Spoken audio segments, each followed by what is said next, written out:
In the world of Radio Shock Jocks, the biggest are Opie and Anthony. These people say shocking things that border on offensive in order to entertain their audience. I refuse to sit here and think that radio has to be nice. Why? Why does radio, out of any other medium, have to be nice? We are being now held to a standard where we have to be nice and make people feel good. Go screw!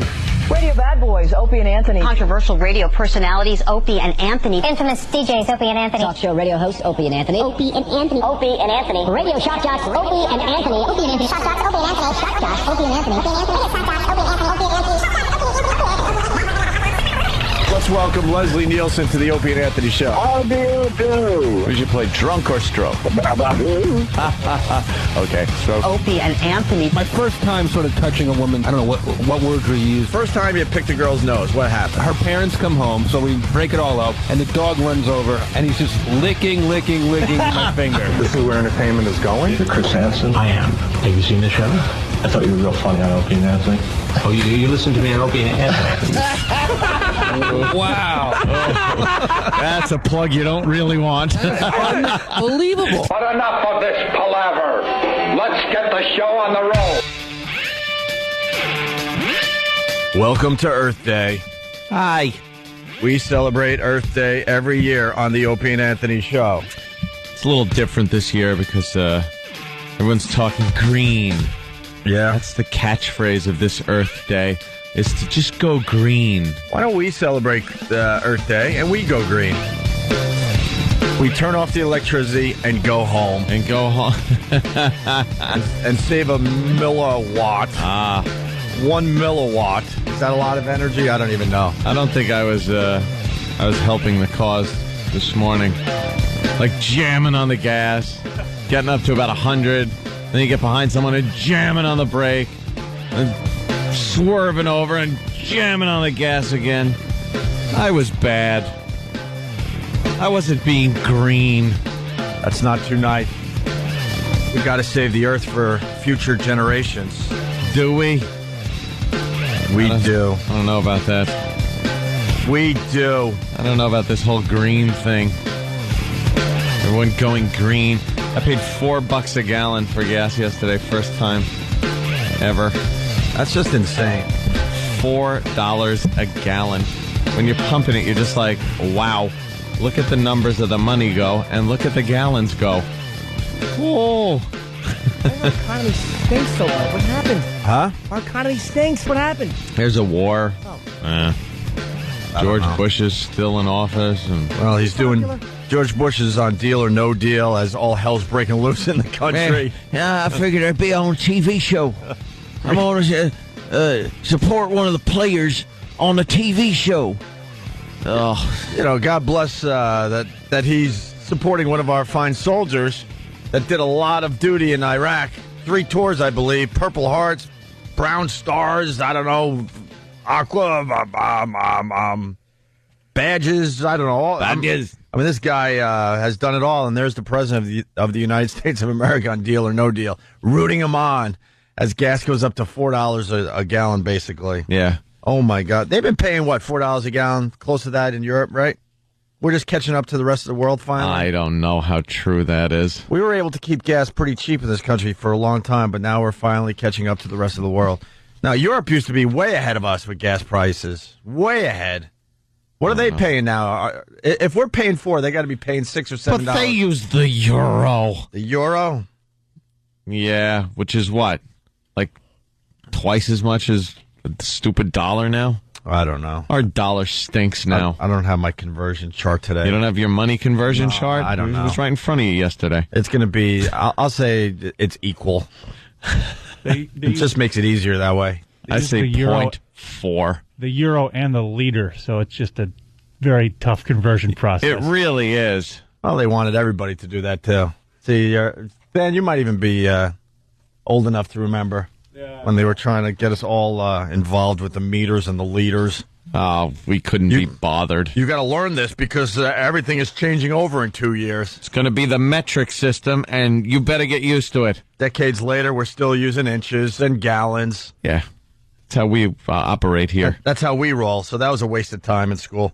You want to hear Bush on Deal or No Deal? It's a quickie.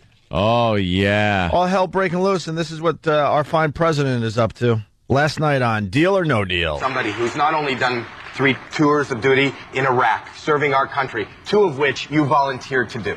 You are hugely decorated. You have a Purple Heart, 2 Bronze Stars. That is amazing. You are the ultimate American. You are what we look up to, okay? Somebody heard about what you're doing. And, the ultimate American. They want to acknowledge that. You ready to get some acknowledgement for your work and hard work and bravery? You want to get some? Look at the screen. Good evening, Captain Kobus. I'm thrilled to be on Deal or No Deal with you tonight. They probably did like a green screen effect right there because the crowd is cheering way too much for President Bush. It was probably like a picture of an apple pie, and then in post production they put Bush's video. They put Bush in because they're cheering way too loudly for the President of the United States, whose approval rating's down to I think 28% or something. Yeah, wouldn't there be 1 or 2 boos? They're just applauding and going nuts. I'm thinking a nice apple pie, big apple pie on the screen. They're cheering for. I think they threatened them before he went on. It's like, look, we have a little thing from the president. Yeah. We want you really to, you know how they get in game shows. We want you to really applaud when he comes on. Just really give it your all. You know, don't bring up political stuff into this because this is about fun and this is about a soldier trying to win something. You know how they do that crap. Then they hand them Snickers bars and get them all juiced, all sugared up. Hopped up on sugar. Well, yeah, he got way too much from the crowd. I'm thrilled to be on Deal or No Deal with you tonight. Come to think of it, I'm thrilled to be anywhere with high ratings these days.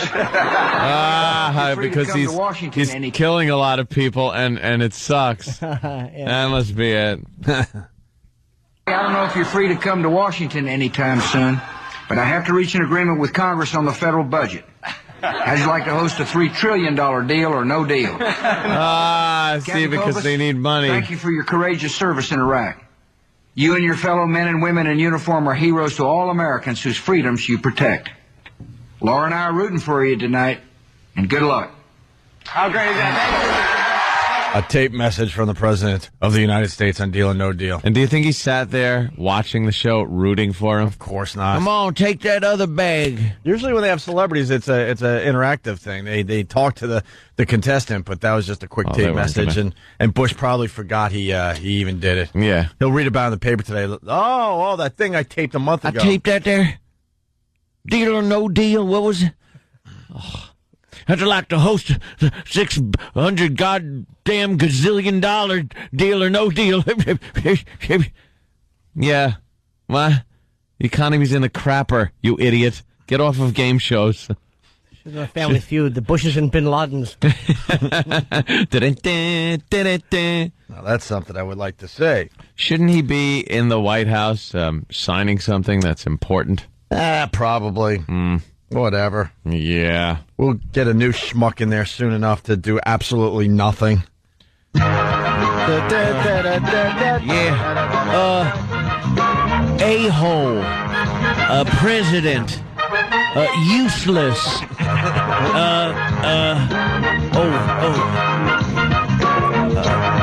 Fearmonger.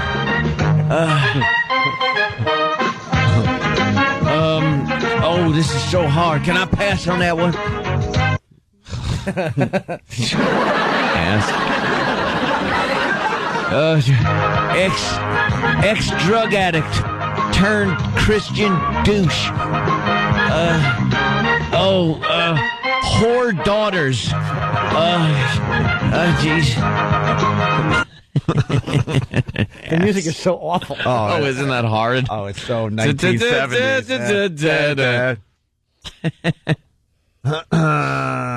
Well, there you go. Hey, speaking of cars, so you paid $4 a gallon, huh? Yep. Well, $4 a gallon. It was for the premium. Yeah, but the average price is $3.51. $3.51 is the average price people are paying for gas around America right now. I was there's a lot of Earth Day articles in the paper today, and Nova, I taught you to smile. is doing the car of the future. Nova, the car of the future.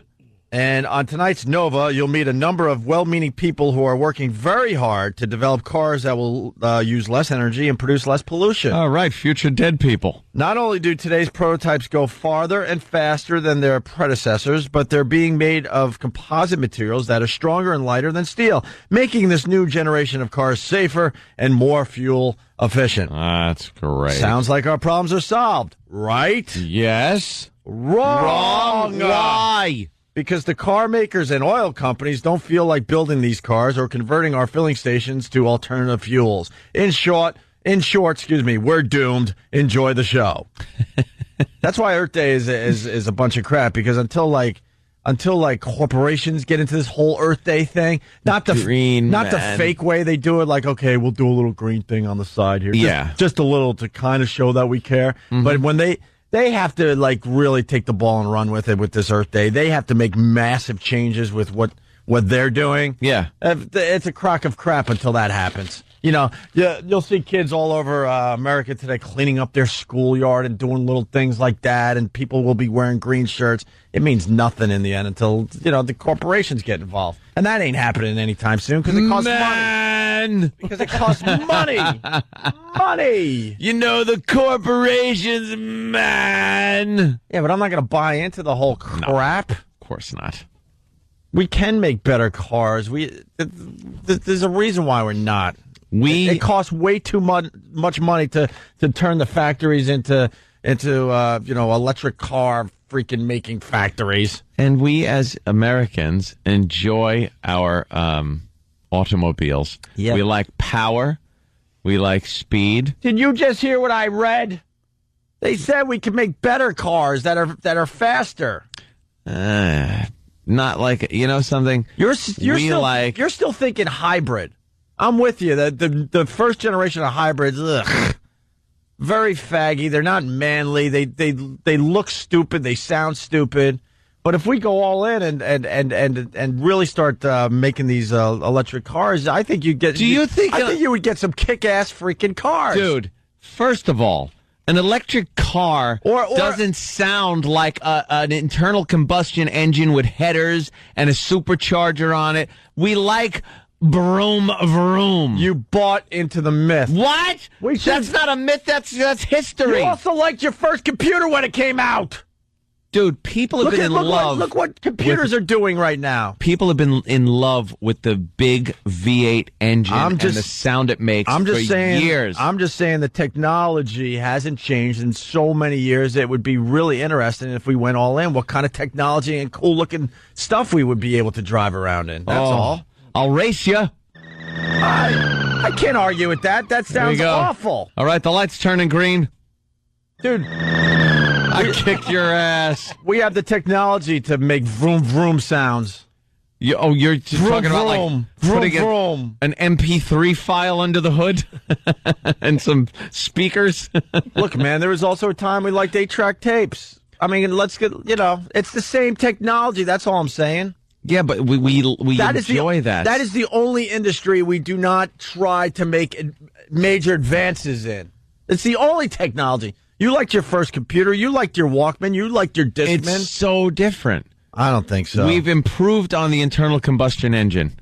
We've made it more efficient and cleaner. Even the nice fast ones, the nice big V8s, a lot of power. They're cleaner than the older cars by, oh my God, let me just make a number up.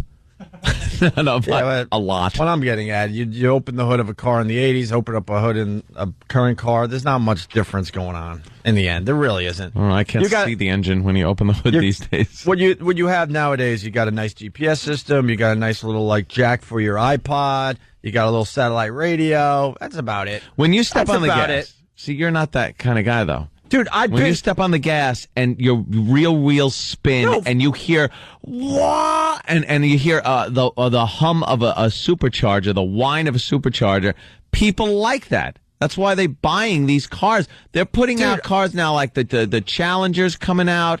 The new Camaros coming out, and these are all old muscle cars. I understand that they're bringing back. See, you're reading me wrong. I drove in Steve's hybrid car. It sucked. Of course it does. But I'm saying that I really believe that it could get a lot better. Yeah, but those people that I'm talking about don't want better. They don't want fuel economy. They want power. They want to be able to drive fast. They want to be able to take off the line fast, and they want a sound that rumbles like a big block 8. We're talking about cars that get you to work, not Shelbys. No, I'm not talking about Shelbys. You got one of 10. People like power when it comes to cars. Americans love that crap. Yeah, they love it. I think you're caught up in thinking that if we go with alternative fuel and electric cars and all that, they're all going to be like the current day hybrids that do suck. Well, I'm with you on that. They're not going to. They're not. I just told you Nova doing. Good. I just told you this Nova thing. They said they can make them, make faster cars. Well, I think we're going to have to watch that. Cars. We'll have to watch it, and then do an update. Wow, it is. Hold on a minute. We were talking about how much gas is in Europe. Yeah. Glenn in Jersey did the conversion for us because someone said euros to liters and got us all confused on some feedback here. What's up, Glenn? Hey, good morning, guys. How are you? Hey. Yeah, I was in Europe about 2 weeks ago on business. It basically converts to about $8 a gallon over there. So they're paying $8 a gallon for gas. Yeah, but they're driving these little things that look like golf carts all over the place. Yeah. No. See, wonderful. Cars and I don't want to confuse the issue. I don't want to be driving, and you see them in New York. They're starting to pop up. Those tiny little cars. Yeah. There's barely a back seat. There's no trunk. There's barely like a front to these things. I don't want that either, man. It looks like one of those things you see in a yard that has children. Yeah, those right. Orange things with the big yellow bubble top that the kid gets in when the kid's 8 months old or something. Wow, $8 a gallon. I remember when we were paying about $2 a gallon in America that they were up to $4 or $5, but now they're up to about $8 a gallon. How do people live paying $8 a gallon? How do people live paying $4 a gallon? I don't know. Well, look, the guys that we're lucky. We do very well with our lives, but the average schmo out there is paying almost $4 a gallon. Yeah. It's crazy. The guys that run like Exxon Mobil, it's all about the almighty dollar. The almighty dollar. Is that regular Joe? It's regular Joe. I like regular Joe. Regular Joe knows. Regular Joe does know. Sure he does. He knows the deal. Regular Joe likes to pay $1.50 a gallon and get a container of coffee. Chris in Florida. Good morning, boys. What's going on? What's up? What's up, Chris? What's going on, guys? How are you? Good, man. Now listen. My truck ain't no Prius, all right, but I have a Dodge Ram pickup. It'll pull my boat out of the water without a problem. 58. But on the highway, it drops down to 4 cylinders. I don't know how they do it, technology, whatever. But I get in the low 20 miles. I get like the low 20 miles per gallon in my Dodge Ram. It's not bad. Is that good? Bad. I remember I missed my old Honda Accord. I think I was getting like 50 miles per gallon. Oof. And I drove that thing into the ground, 200,000 plus miles, barely a problem. Wow. Barely a problem. I missed that thing. I know it's not an American car. I'm sorry. I'll punch you out, guys. Later. All right. Let's say hi to Sonny Forelli. Sonny Forelli. You know, Anthony's kind of misguided here with the electric motor car because, you know, horsepower to horsepower, while all things the same, an electric motor has a lot more torque than the internal combustion engine does. And torque is what gets you from 0 to 60 a lot faster than horsepower. Then what kind of power? I can't hear you, dude. Horsepower. Horsepower. You know the horsepower. Guess where Sonny Forelli's from. This guy wants to defend the Prius. He's calling and listening from Boston. What's up, Matt? How you doing, guys? Good. Hey, man. Good. Listen, I got to tell you, I went kicking and screaming. I put 98,000 miles in 3 years on a Ford Escape at 16 miles a gallon. And now I'm getting 47 gallons. Yeah, and you drive a Prius. Yeah, but listen, we can't all be, super rich like you guys. You gotta live your life. You're saving a lot of money on gas driving the Prius, just not looking cool while you do it. I'm 40 years old. I got a wife and 2 kids. I stopped turning heads about 15 years ago. Yeah. In the end, who even notices if you're looking cool driving down the road? Let's be honest with each other. Maybe a handful of people within your own family. Because you drive up to a lot of family events. Everyone likes to talk about how they want to look cool driving. No one gives a crap. They just want to get to their destination just like you. They're not looking to their right or left going, wow, that guy looks cool driving that car. Let's say hi to Jess. Wow, a lot of people from Boston. Jesse, what's up? Yeah, what's up, guys? Or Jess. I happened to catch some racing this weekend, and they were rally racing these hybrid cars. Yeah. Rally racing? Yeah. Yeah, okay. Do that with a Volkswagen. Well, thanks for that, I guess. One more. Nate in Maryland. Nate, what's up? Yo, what's up, Owen? Hey. Hey. What's up, Emmy? Hey. How you guys making out? Hey, All right. All right. They got a electric car out in California that does 0 to 60 in 3 seconds. Is that not fast enough for you there, Anthony? Dude, you missed my whole point. I'm not saying... Oh, wait. You need the manliness. Oh. Is that what you need, man? That's what I need. That's what I need. Man, I need an IROC. There you go. That's it. I have a strong like a rock. What the? Come on, man. Come on. Save the world. The day you can tell me that this country hasn't had a love affair with the internal combustion engine and what it could do. Shut up! Let me talk, you yapping scum douche. All right, good. Oh, God. Hate this guy. I love you guys. Go screw. All right, Nate, thank you. All right, man, you guys take it easy. That was funny. Yeah. Right. Yeah, I know we have a love affair in this country with cars, but why not? Why can't we continue to have a love affair and update the technology? That's all I'm wondering. That's all I'm wondering. It's been updated in the same way. You look at an old 707 and you look at a brand new 777. Right. It's still turbine engines on the wings, making the plane fly, but it's completely different inside, the controls, the engines. That's what they've kind of done over the years.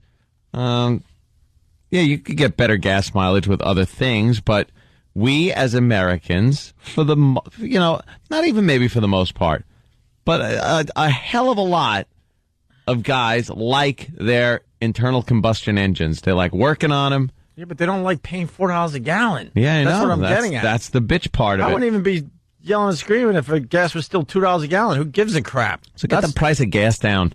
We're not going. Take Venezuela over. We're not. Let's attack Venezuela. Attack. That's the problem. I don't think it's going down anytime soon. Now that we all accepted the fact that we are paying $4 a gallon, why would they really reduce gas prices drastically? Good. Then you know something? Fine. Then I'll be happy to be on the expressway zipping past people that are driving glorified bumper cars. Is it going to be a grid over the highway and that stick that goes up and then, whoa, and we bump into each other? Hey, I like that. Boonk, boonk. Yeah, but that would make driving a lot more fun. It'd be a blast. Just plow into people. Oh, sorry. I think the point I'm making is... Can't get the wheel going right. You're going backwards. The point I'm making, no one wants to pay $4 a gallon. The average gas price has hit $3.51. Of course no one wants to. Of course no one wants to pay that much. And I go with your boiling water theory. Now that we're accepting the fact that we're paying more for gas, they're not going to bring the prices down. Yeah, it's, When it first started drastically going up, I'm like, all right, this is temporary, and they'll bring it right back down. They never really brought it back down to where it was. Not since Katrina, right? Didn't it go up after that? I don't remember after that, but you know what it is? It's this goddamn OPEC. They're not going to pump out more oil because, people have accepted the fact that oil is $117 a barrel. Until those criminals over there decide to start pumping out more oil, we're going to be screwed. They got to compensate for China at their, they must use a lot of oil at their lead factories. Yeah, another reason why I don't want to acknowledge Earth Day today, because until you get China on board, it's useless what we're attempting to do. It's not Earth Day. You know what this is? This is kind of a few people in America day. If it was Earth Day, everyone on Earth would be concerned. China's pumping out a coal out of smokestacks. It looks like the 1800s here. It just shows you how pompous humans are in general, that we do Earth Day one lousy day out of the year. Yeah. I mean, what we've been doing to this this Earth for the last couple hundred years, we really need an Earth year. Earth year? We need one solid Earth year, not Earth Day. Because most people will go back to, if people are going to adjust today, they'll go back to throwing garbage out the window tomorrow. Of course. Doing this and that. Dan, Boston, listening on BCN. A lot of Boston support today. We like that. What do you got, Dan? What's happening, O&A? Hey, man. Hey, man. I got an 87 F-250. I get 8 miles a gallon. It cost me $125 to fill. There you go. That rocks. God bless. God bless. Your Prius and stuff it up your ass. All right. Thank you, sir. There you go. Guys. All right. We are off to a flying start for this for this Earth Day. Hey, man, I watched wrestling for the first time in a long time. And my girl came home from school and saw me watching, like, half-naked men wrestling, and she really, she goes, "What are you watching?" And I felt like I really had to explain. I'm like, "Look, man, Obama and Hillary and McCain, they're doing little vignettes for WWE tonight. I figured I'd take a look, and then supposedly Hillary and Obama are going to fight, so I'm trying to figure out what that's all about." So I got stuck watching this damn thing for an hour and 15 minutes. Yeah, and? I got stuck watching this damn thing for an hour and 15 minutes. But we got the highlights. Basically, you got a message from Hillary, a message from McCain, a message from Obama, all very, very douchey. Yeah. We'll give you the douche you-know-whats. And then they had, like, imposters. Like, they had a fake Hillary and a fake Obama go into the ring and fight. On Raw last night. You saw it at the cellar, Jimmy? Yeah, that's all. I didn't see any of the messages, but I did see the fight. And I was watching it with Sherrod, and the TV kept jumping, and I laughed out loud. Yeah. It made me laugh out Really? loud. I don't watch wrestling. I howled. All right, we'll get into some of that next and some other things. Happy Earth Day to everybody. Happy Earth Day.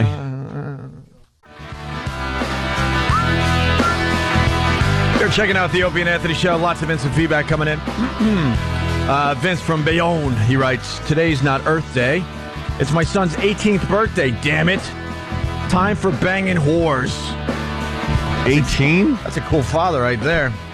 Spike from New Hampshire writes, "This argument would be fine if ExxonMobil didn't record record profits in the billions. Man, how about they stop effing us as far as gas prices going way up?" He's right. They are scum. And Dave in Boston writes, "I really hate to agree with Anthony, but I do like Vroom Vroom." Everyone loves Vroom Vroom. A lot of fans of Vroom Vroom out there. Yeah. We go to Texas. Dave, what's up? Hey, happy Earth Day, Jimmy. Oh, thanks a lot. I thought everyone forgot. We want to call it Earth Day on the show. Earth Day. Happy Earth Day. You can multicultural, too. Yes, sir. Hey, Opie, why are you bitching about gas prices? You ride rollerblades to work, you homo. I did break out the inline skates, I like to call them. The inline skates makes it sound a little cooler. And I am skating home every day, yeah. Is it just funny the way men communicate? Hold on, buddy. Is it funny the way men communicate? Like, he raised a valid point about the gas prices, but just the way we talk, you homo. Yeah. There's no reason. Yeah. That certainly was reasonless as well. Yeah, of course it was. Yeah, and you're right. Sorry that I'm bitching about the fact that we're all paying almost $4 a gallon for gas. God forbid I mention it. But just to imply that because you enjoy saving some money on gas, you want to take another gentleman into your mouth. It's silly. Like, that's the logical progression for men. Yeah. Yeah, he likes rollerblades, queer. Right. Yeah, why? But the best part is that. Best part, I didn't even blink because that's just how guys talk to each other.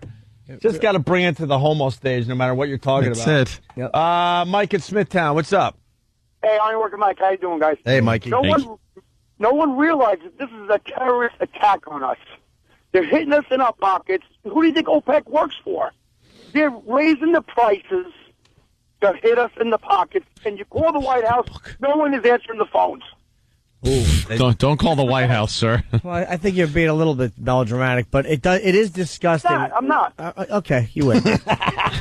You've convinced me. Callers are being very uppity today. Now, and I'm putting, I drive because they're paying almost $4 a gallon. That drives people nuts. You're screaming at me. I'm just trying to chat with you. You're yelling at me like I'm a dog on the street. Of course we're all uptight. You roll up to those pumps, you're like, what is this about? See, the beauty of living in New York is it costs a lot to fill my tank, but I do so little driving here. It doesn't matter to me because I literally once every 3 or 4 weeks. I mean, I would not want to drive far to work. Yeah, I drive 110 miles a day, 5 days a week, and it adds crazy. Up. It adds up. How much you my pay? wife drives a truck. How much you paying for gas? You personally a week?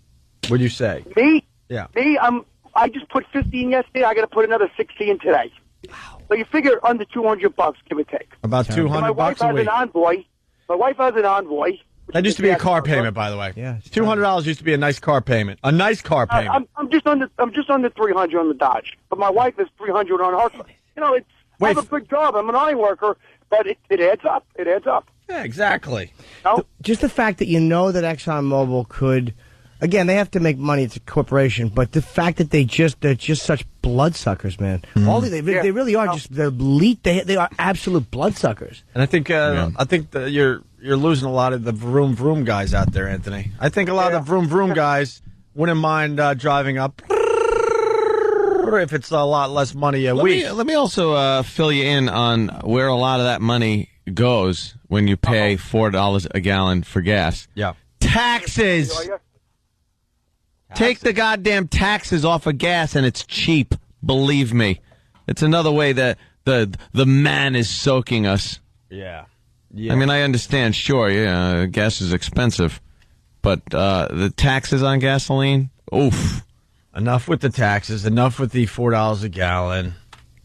And let's drop the price of milk down a little bit. Get a little high. I don't know. Who drinks that garbage anyway?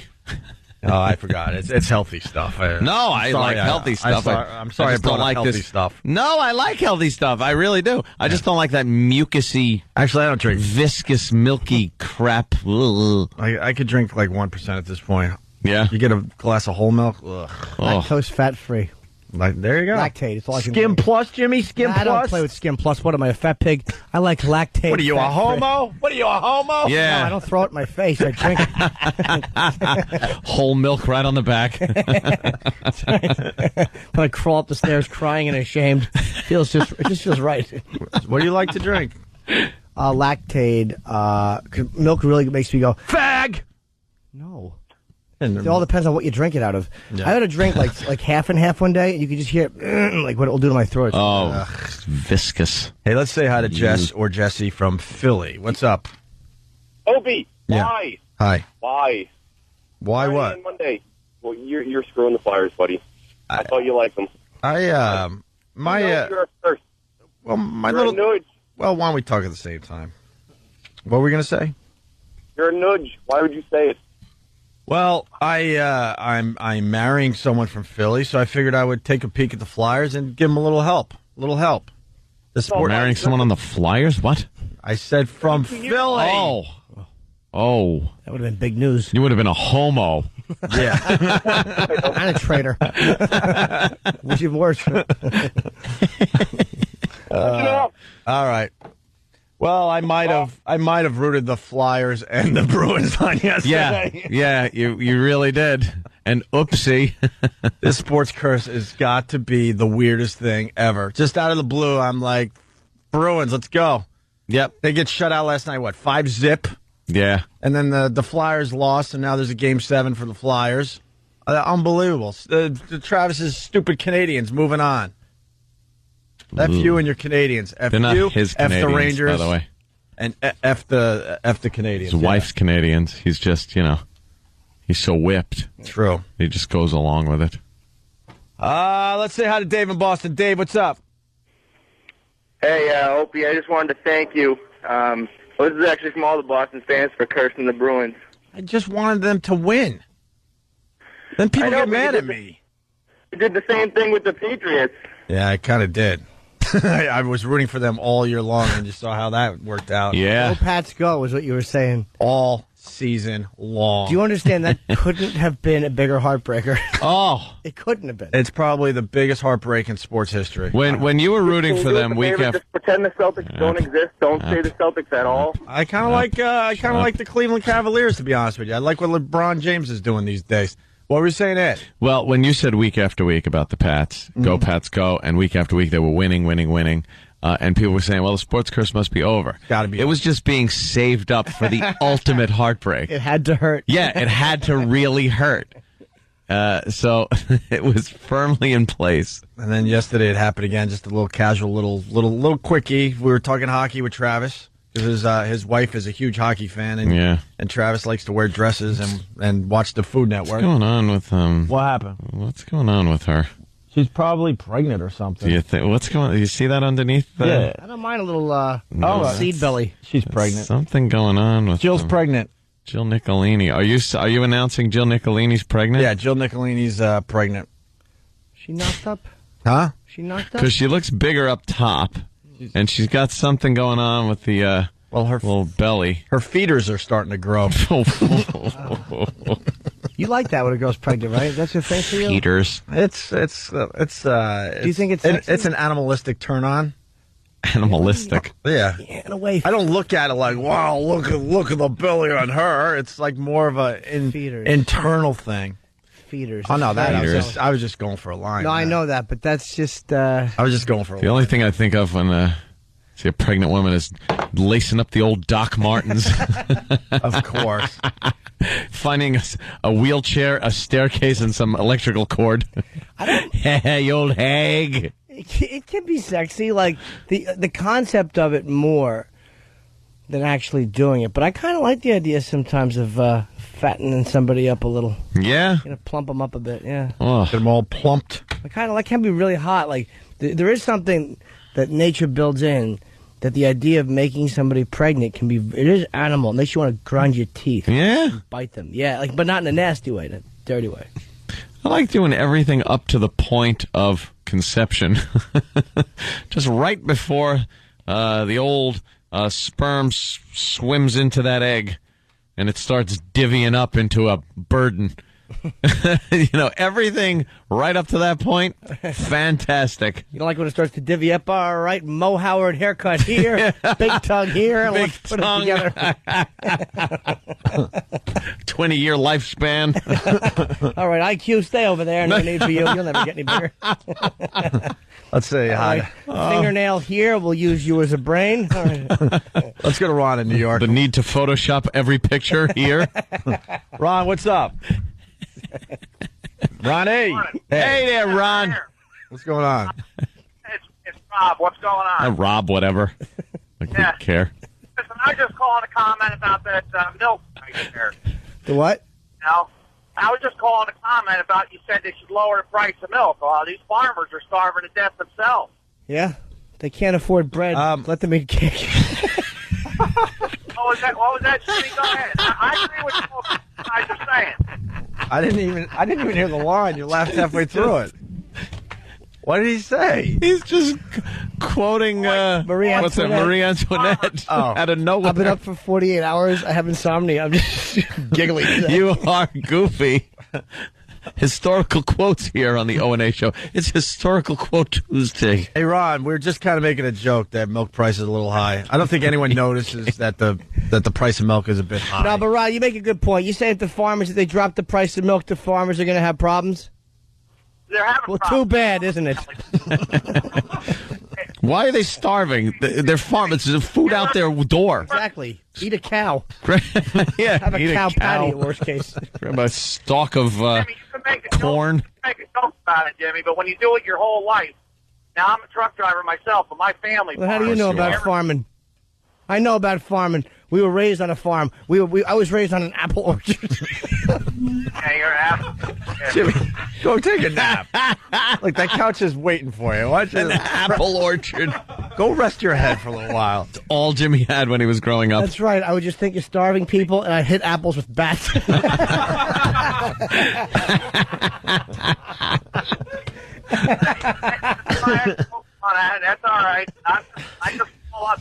All right, shut up.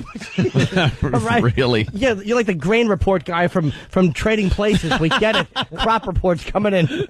Order oranges. Shut up. Shouldn't be farming in this day and age anyway. It should be in computers.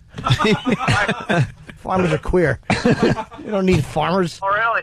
Oh, you think so, huh, Jimmy? I don't eat bread. All right, Ron, relax. I eat nuts. I eat nuts that are imported. Fancy nuts. Ron, you got to relax. Macadamias. Now, I've heard it all. We got a guy mad because we suggested that milk prices are too high. Yeah, milk Ron, prices relax. should be slashed into a third. Those greedy farmers living off the fat of the land, sucking us dry for milk. The nerve of those dirty farmers growing figs. They're hogging all the figs. They're using their land to grow fig trees. Yeah, whatever. Let them throw the wheat around and eat it themselves. The wheat quality's not been good. I'd rather order it from Europe. European wheat. It's killing everyone. All right, Norma Ray, we get it. Enough out of you. Godspeed, man of the people. Beat it. Go grab a cow udder and hang yourself with it. Had enough of this guy. Trying to have some fun. He's killing my vibe. Yeah, really. What a downer. Trying to bang this farmer, Henry. Oh, wow. Now we have officially pissed off everybody. Why? A milk farmer's mad at us. Cares? He's lucky he has a radio. Unbelievable. All right, hey. He's probably listening to his neighbor. Yeah.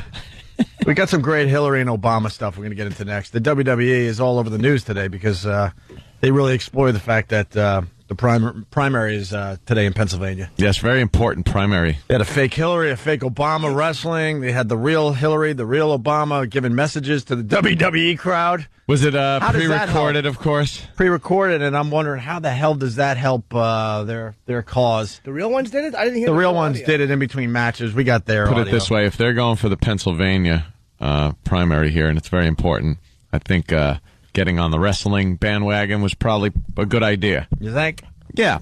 Well, I heard one of them wouldn't show her face, but she wore like knickers that came up into a face mask, and her eyes were showing, and she went by the name she went by the name Cavs Dykely. The Opie and Anthony Show. It's Opie and Anthony on this fine Earth Day. Today we celebrate, what? Earth. Let's say hi to Mia in Boston. Mia, what's up? Hey, what's up, guys? What's up? Hey. I was just making a comment that I used to work in the food and beverage industry, and if you notice recently, there's no more cream-based soups, and all like the vegetables of the day are like root-based. It's because even restaurants won't pay for the quality of food anymore. You mean it's too expensive, or the quality's not that good? No, to get the quality, you got to spend a little extra, and it's getting to the point where the restaurants don't feel like paying that much money for their ingredients. They've got us by the purse strings. Today is like minestrone. Minestrone. No, I've been having like cream tomato soup. I didn't. What star restaurants are you talking about? Oh, God, Jimmy is just in another world today. I hate cream-based soups anyway. Do you need somebody sing you a lullaby? Are you all right? He's suffering from insomnia. He's been awake for 48 hours. No, I slept for like 2 hours yesterday. Wow, that'll take care of that. All right, Mia, thank you. We got to move on. Tyler Durden over here. Yeah, no kidding. Who's Tyler Durden? Tyler Durden. Fight Club. Oh. Yeah. Speaking of which, we got Ed Norton calling the show today. Yeah, so that's a nice segment. Edward. Edward. He's promoting Ed Norton. His show, his series on Strange Days on Planet Earth. Yeah. Which is going to be on PBS. So he's calling in about an hour. Let's say hi to Matt in Bayshore, Long Island. We got Matt. Chelsea Handler at 8:30. Which Yes. I'm very happy about. Yes. It's hilarious. Matt, what's up? Hey, good morning, gentlemen. Good morning. How you doing? I just want to say how stupid and dumb Hillary Clinton looked on Raw last night with her stupid references. Stupid with and the, dumb. campaign references and, taking them down from the opening bell. She looked so stupid. Well, and, a couple of years ago, there was a good idea about boycotting some of these gas stations, man. Why can't we boycott Mobil 3 days a week and, hit them where it hurts, guys? Hey, thanks a lot, guys. I agree. I completely agree, but you can't get everyone together to do anything. No. You can't. People try that from time to time, and it never works. And then on day 4, everyone goes and fills their tank up. Yeah, because they got things to do. Yeah. And the oil companies know that in the end. Yeah. What, are you going to not live with our oil? Okay. You have your cute little boycott for a day. We gotcha. Hey, so Hillary was on WWE last night. So was McCain. No one's really talking about McCain's appearance. And Barack Obama. They all did little taped vignettes. Yeah. That they played in between matches. That was the reason why I was watching last night. It took forever to get to these things, so they're pretty smart because they knew a lot of people were checking out. They teased Raw it last night. Well, yeah, coming up, blah, blah, blah. And finally, you got Hillary talking to the WWE audience. This was just awful. Taped, right? Not live. Taped. Awful. Listen to this. Hi, I'm Hillary Clinton. But tonight, in honor of the WWE, you can call me Hillrod. This election is starting to feel a lot like... Why Hillrod, Sam? You're the... why Hillrod? That's the one reference that was totally lost on me. Really? I don't know where Hillrod came from. Was Hillunt taken? No, Hillrod. Both Than and Eric pointed out that Rodham, it's Hillary Rodham, which I understand. Well, we all know that. Oh, okay. All right, look. Hillrod. This election is starting to feel a lot like King of the Ring. The only difference, the last man standing may just be a woman. The truth is, Really? this Where? election is so Who? important. The next president will face a stack full of difficult challenges right from the opening bell. To fix the economy, bring our troops home from Iraq. She does realize who her audience is, right? Yeah. They're all just like, look at the shiny objects. Her name should be the Lesbian Mullah. That'd be a great name. Well, she went completely serious. She's still fat to me, damn it! Look what she did to her calves. Take it easy, man. I wish she was calling herself Owen Hart. Stupid. How about Donkey Teeth Ascot? That'd be a nice one. That's great. I guess she should have worked the blue blazer, into her character. She can't even keep this light and fun. All of a sudden, she's talking about reading and hard issues facing America to wrestling fans. A balanced budget. What? Have another beer. When's Triple H fighting? The president will face a stack full of difficult challenges right from the opening bell. To fix the economy, bring our troops home from Iraq, and make college more affordable. You need a president who will go to the mat for you. What's that? And that's exactly what I'll do. I've been knocked down, but I've always gotten back up. And I know how to take a hit for the American people. And if things get a little tough, See that? I may even have to deliver the people's elbow. Because this country is worth fighting for. Now, I promise to stick to the political arena. So don't worry, Randy Orton. You're safe for now. When it comes to standing up for the American people, though, I am ready to rumble. She's great. Terrific. Wow. The people's elbow. That's a rock reference. Deliver the people's calf. The people's cankle. She just does a leg drop on someone and their head flies into the fifth row. Oh, she's awful. The weight of that giant cankle. You got anything to add to that, Sam? No, just that they're making it relatable to us wrestling fans with all those references. Yeah. Yeah, that were delivered so naturally, too. She wants to beat Obama like somebody would want to beat the champion, Randy Orton. Right. I get that. You get that? Like a fat intern beat my marriage vows. But at least she committed to a wrestler. Well, she jumped around a little bit. A little bit, but she at least kind of took a stand on one of the wrestlers finally. Why would she put something in her wrestling name that she has no interest in? I get it. Oh, Hillrod. I'm Hillary Clinton, but you can call me Elephantitis Legs. You want to hear what Obama had to say? Obama course. was very disappointing as well. Yeah. Very, very disappointing. They also know, I think, that they can't play it up too much because they would rather look like dorks because you kind of want to... You don't want someone who's too into wrestling. Yeah, the clip would be played all over the place if he was like, really? Yeah, but then don't do it. You got to go all in or not do it at all. Yeah, why did they agree to do this at all? It's just awkward. They wanted to get the people to smack down their votes. Well, that'll happen. Okay. Shut up. It's official. Shut up. Here's Barack Obama. Now, a lot of people, we actually were onto this a while ago. He sounds black. He sounds exactly like The Rock. Oh yeah, he does have that kind when of he's voice, doing a little soft spoken, but well, he's soft spoken in this clip, and it's like finally he could show the world that he sounds a lot like The Rock. yeah. And he's soft spoken. Like when he's doing his speeches, it's very similar to The Rock and how The Rock used to speak. And here's Obama last night. Listen what you get. Hey, WWE fans. I hope you're all enjoying the program tonight. You know, this is a Can you historic stop time one for second? America. This is a problem I have. I don't like black people that say program. Yeah. It's not natural. or Enjoying the comfortable. program. Black people don't say program. They say the show. The show. Hope you all enjoying the show. Hope you all enjoying the show, mofo. But not the program. Does he have a wrestling name? Who, Obama? Yeah. Well, you have to listen to the program. All right. Oh, God. Hey, WWE fans. I hope you're all enjoying the program tonight. You know, this is a historic time for America. It's not just that the reign of Randy Orton may soon be coming to an end.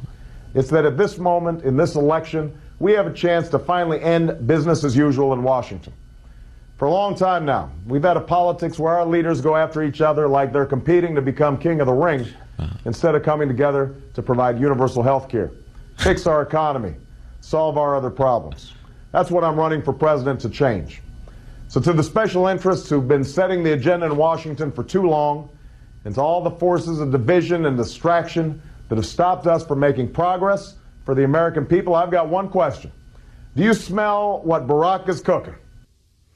He did Rock's slug line. He wasn't nearly as douchey as she was. No, though. she said. He's so douchey, though. He sounded. Do you smell what Barack is cooking? Yeah, chicken. Huh? I think he would have really impressed a lot of people if he really sold that last line, like The Rock did. Yeah. What would be the harm in doing The Rock? You think you should have done, do you smell the whole thing? Well, here is The Rock. The Rock says this, is let The Rock welcome you to The Rock's world in The Rock's way. You want to brag about your contracts? Well, The Rock says this, all you four jabronis, take your little contract. How great would it have been if Barack did this? Would have been embarrassing. Seriously. Sideways and stick them straight up your candy. Wow. If you smell what The Rock is cooking. He was the best. He was the best. The Rock certainly did have charisma. Yeah. I don't want a president doing that. I like the way he did it. Like, all right, he retard hillbillies. Here's a catchphrase. I got one thing to say. Smell what Barack is cooking. Wait, you isolated Barack doing the line and The Rock doing the line? Yeah. Okay, so who's first? Barack is first. All right, this is Barack doing The Rock's line. Do you smell what Barack is cooking? Boring. And then here's the real deal. Do you smell what The Rock is cooking? Well, wait a minute. Just wait. Hold on one moment there. That's pretty similar, man. So that was pretty bad. It's not even worth playing McCain's, really. Oh, I gotta hear it. You want to hear McCain? Oh, what's his wrestle name? Dangle Arms. Dangle Arms McGillicuddy. Old punching bag. If you like those wrestling references, you're gonna love McCain's promo. All right, here we go. How are you, South Carolina? Finally, the Mac has come back to Greenville. All right. I can't listen to any more of this. Why is the Mac's back in Greenville?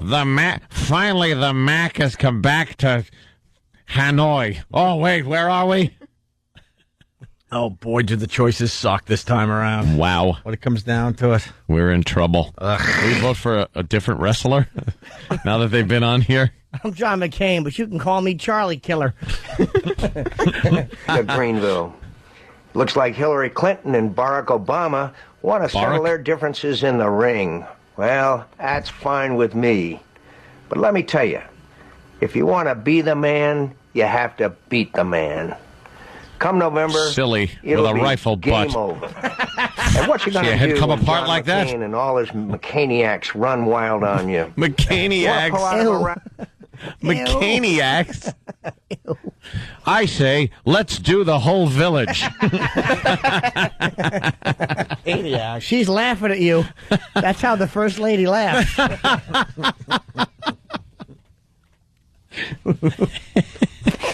Brother. It'll happen.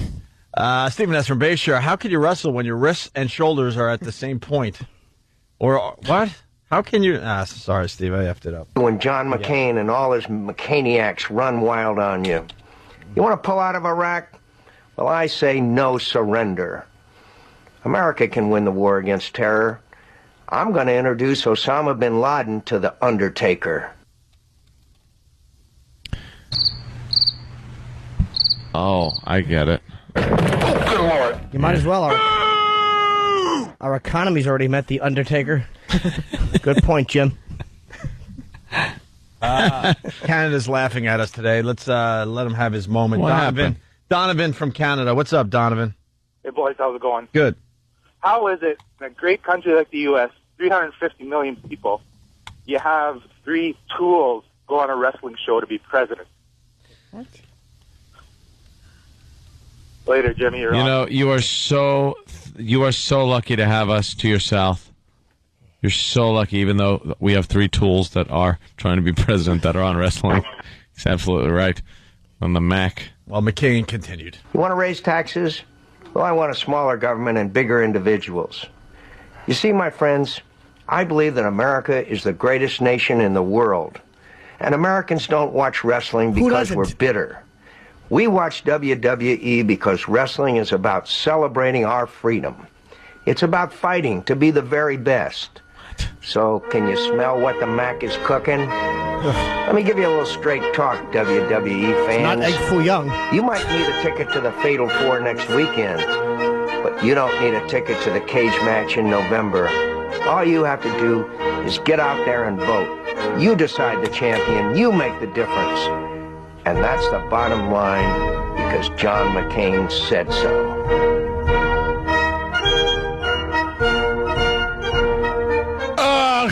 There's your guy. There's your guy, Ant. There he is. He's just as bad as the rest of them. Of course he is. Ugh. I don't know what to make of that whole thing. I'm dumbfounded. I voted McCain. Yeah? Yeah. You like that? Yeah. You liked his delivery? He's going to be the champ. The champ. And then what happened? They had a fake Hillary come out and a fake... Well, yeah, then they decided that Hillary and Obama wanted to settle their differences in the ring before the primary today. Oh, okay. So they had this thing come out into the middle of the ring looking almost like Hillary on a really bad day. And then they also had a Barack Obama, and this is where Vince McMahon is completely insane. The Barack Obama impersonator that wrestled last night. Oh, my God. They put huge ears on him. We'll put the screen cap on OandARadio.com later today. But Vince McMahon is insane. Wow, that looks really bad. He basically put 2 catcher's mitts on the side of this fake Barack Obama. He's got giant ears. Giant ears. And then they wrestled each other, and we got some of that? Yeah. Well, first we got Hillary doing her promo. Yeah, they had to cut promos to really hype this thing up. Yeah. Now, these are bad impersonators. I don't know. Right? Yeah, why? Yeah, okay. You thought it was the real... No, I didn't think it was the real thing. What do you mean by bad impersonators? I just wanted to make that clear to the listeners that you're not really listening to Hillary and Obama. Let them judge for themselves. Oh, well, why? You think that were the real people? Sounded like them to me. I love Sam. We have Senator Clinton in our ring. You know something, Hillomaniac? Is that her impression? Stupid Vince, man. You're going to get in that ring. You're going to fight the fake Obama. And there's a fake Bill Clinton with her. Yeah, well, I should set this up. So Hillary's trying to, cut her promo for her big match against Barack Obama, and Bill keeps getting in the way. He keeps doing the Hulk Hogan poses. He's doing the Hulk Hogan poses in like front of her and Bill stuff, would do. and just getting in the way of the promo.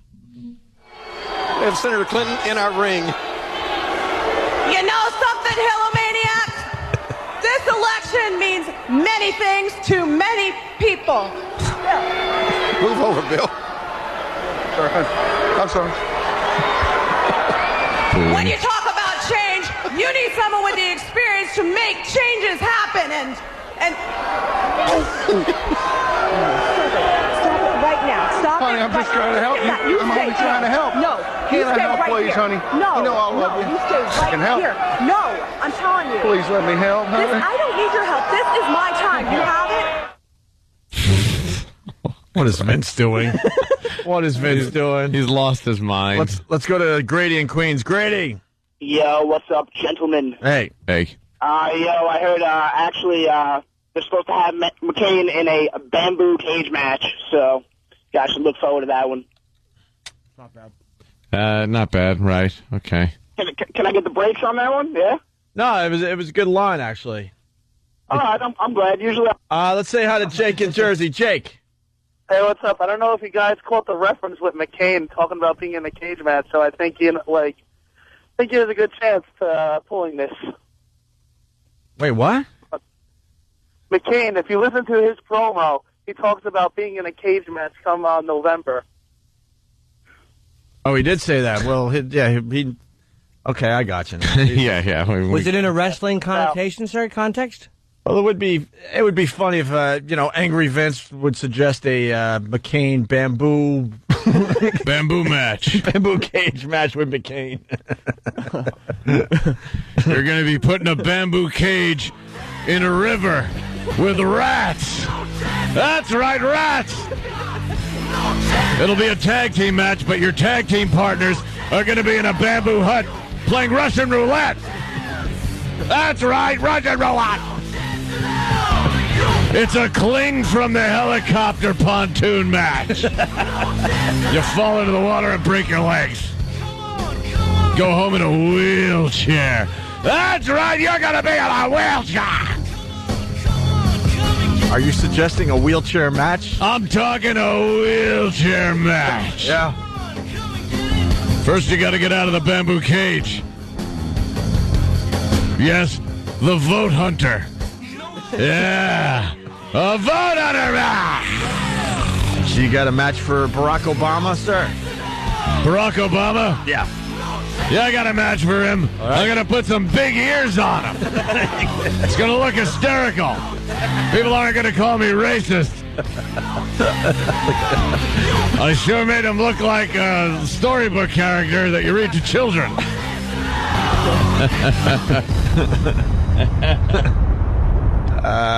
Soupy Drek from Ohio writes, what is Vince doing, Opie?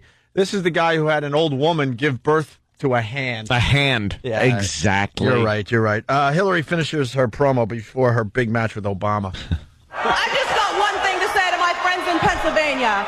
Whether you're a mover or shaker, Amish or Quaker, when it comes to change...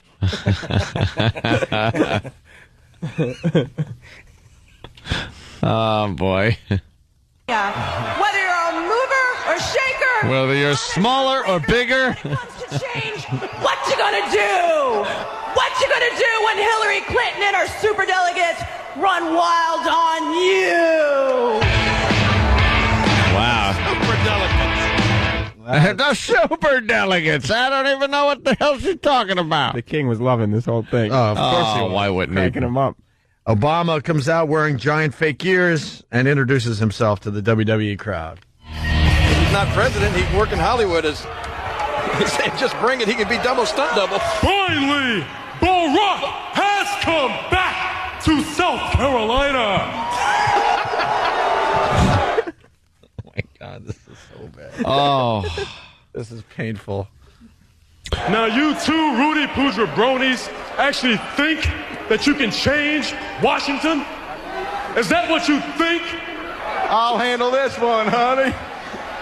You know, Jesse Jackson once asked me what I thought, and I told him what I'm going to tell you. Change is a concept. It doesn't matter what you think. Well, I guess it doesn't have to all now, does it? Oh, Jesus. If you smell what Barack is cooking. And then they go after each other? That's what Jimmy saw at the cellar last night. Yeah, No, I saw the big guy come in. Oh, yeah. After the promos, they started their big match. Yeah. It was back and forth for a while, but it looked like it was going to be a draw because they were both on the mat for the count of 10. Oh, no. But just when they got to about 7 or 8... What happened, Sam? What happened? The Samoan bulldozer, Umaga. Umaga came in? Came out. And who was he with? Nobody. He's just by himself. So who was he trying to help? Well, we thought, I guess, Hillary, because he came in the ring and he picked up Obama and he gave him the Samoan spike, which is hitting somebody in the side of the neck very hard with your thumb. You are a fool. And then we thought he was so Bill thought he was okay. He's on our side. So Bill went over, but then Umaga shouted at him, and Bill took off running. Oh, really? You know Bill. Yeah, he's a little scared. And then he picked up Hillary on his shoulders and gave her a big Samoan drop. Now, can I ask you something? Where was the Secret Service during all this? Because I know that the candidates get like Secret Service, and especially Hillary, being a former First Lady, she gets Secret Service. Where were they to protect her as she was being hoisted in the air? I asked myself the same question, but then I realized it's a sanctioned wrestling match. So they're going to say, Secret Service, you guys, let us handle this time. Oh, okay. Sam's got an answer for everything. All right, that makes perfect sense. Oh, wow. And she just got the Barack Bottom. Yeah, the Barack Bottom. Yeah. And now is he going to do the people's elbow? Yeah. He's going to do the he kicks her into elbow place. on the fake Hillary. And he gets the arms, and now he's bouncing off the ropes. This is Barack Obama. Look at that. And that's Rock's move, though, man. Barack. No, that's the old Rock's move. Yeah. That guy has been playing Bill Clinton for years. He's the same guy who's been doing it for years. On every it's his talk show. only gig, yeah. All right, well. He doesn't even look like him anymore. Not at all. But the match ended in a draw, and they reminded us, though, today in Pennsylvania, it will not be a draw. So let's smack down our vote, everyone. Smack down your vote. What does that mean, by the way? It's like rock your vote, but SmackDown. Yeah. Okay. Yeah, with his thumb, he knocks the man. Thanks. What's wrong, Jimmy? It just is so dumb. Knocks him down with a thumb. Big dumb Samoan. It's called what? The Samoan spike? That's the Samoan spike. Come on, Jimmy. Can you handle the Samoan spike to the back to the side of the neck there? But I do love when he picks this dumb Hillary up. Oh, she's wonderful. Yeah. Oh, Bill runs away. Yeah. And then Hillary's left there in the ring with the big Samoan. Yeah. And then what happens? Umaga, of course. Yeah. Who is that doesn't even resemble Hillary? He grabs her back. And she's selling it. She's making the face. And then what happens? He picks Oh, her up, boy. Picks her up over his head. And slams her down. His mouth opens. Oh, that hurt. I think he killed the First Lady, the former First Lady. And the Secret Service had no problem with that move that we just watched. Yeah, what happened? It's a sanctioned match. You know what I mean? You're going to go in, there's a risk involved. You might get a Samoan drop from the Samoan bulldozer. All right. Yeah. Kid hour's over. Thank you, Sam. Thank you. Yeah, we need to get our 12-year-old numbers up. Yeah, The thanks. Secret Service let him drive his thumb into the neck. Right, and then body slam her backwards with all his fat weight landing on top of her. Yeah. Samoan drop, not a body slam. And there, Samoan drop. Sorry, Sam. Where was McCain during all this? Oh, it was just a match between the two of them. McCain's Yeah, already... because they're fighting it out in Pennsylvania. See, the tie-in, blah, blah, blah. They're both laying in the ring. Hey. Oh, that's terrible. One more thing before we move on. Hillary had this to say about the big primary today in Pennsylvania. She just doesn't know how to choose her words. This is like real stuff now. Yeah. Not fake wrestling crap.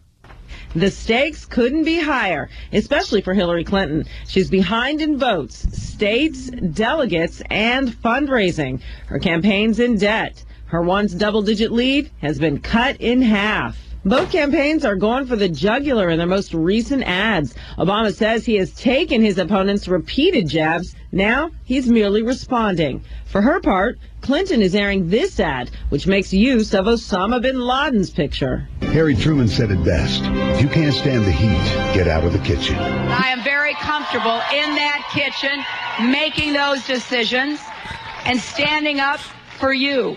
No one. Yeah.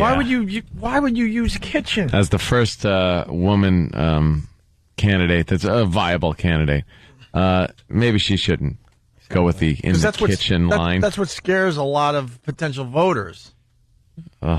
That maybe she's better in the kitchen than actually running the United States of America. Voting for Obama is like flushing your vote down the toilet. And I'll be right there to clean it when it's dirty. Yeah. I don't think people want to hear that she's comfortable in the kitchen. No. I don't think that helps your cause. Not as commander-in-chief. You don't have Bush saying that. No. He never said that he's comfortable being in the kitchen. McCain's not going to say that. Nope. It's not. Barack Obama's not going to say that. McCain's comfortable in the basement chained. Right. Yeah.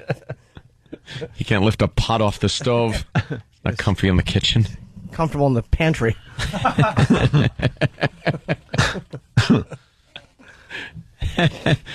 Poor bastard. In honor of Earth Day, we go to break with this lovely little thing on the Opie and Anthony Show.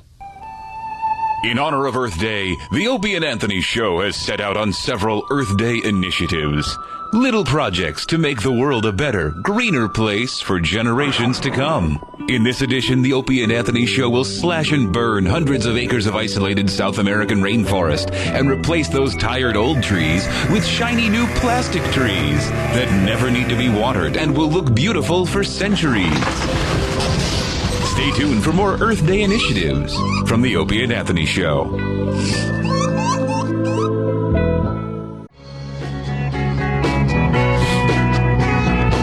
How's everyone today? You're checking out the Opie and Anthony Show. Hey, we got Edward Norton calling in about 15, 20 minutes. He's got a new show on PBS, I believe, called Strange Days on Planet Earth. That's that Smart Channel, right? Yeah. Isn't that the Smart Channel? But then they occasionally played like Monty Python on it. Well, they got to fill up the time. Yeah. They don't have enough smart programming yet. They're always grubbing money for a tote bag. That's what sucks about PBS. You really do get into some of those shows, and then they take about an hour commercial. Oh. And they start asking for pledges. It's like, could you get back to the cool show I was watching? You know, all the shows here are commercial-free. I'd rather have commercials. I know. Put a commercial on. I'd rather sit through 10 minutes of commercials than a dumb telethon. Also, we got the very funny Chelsea Handler. I'm reading her book.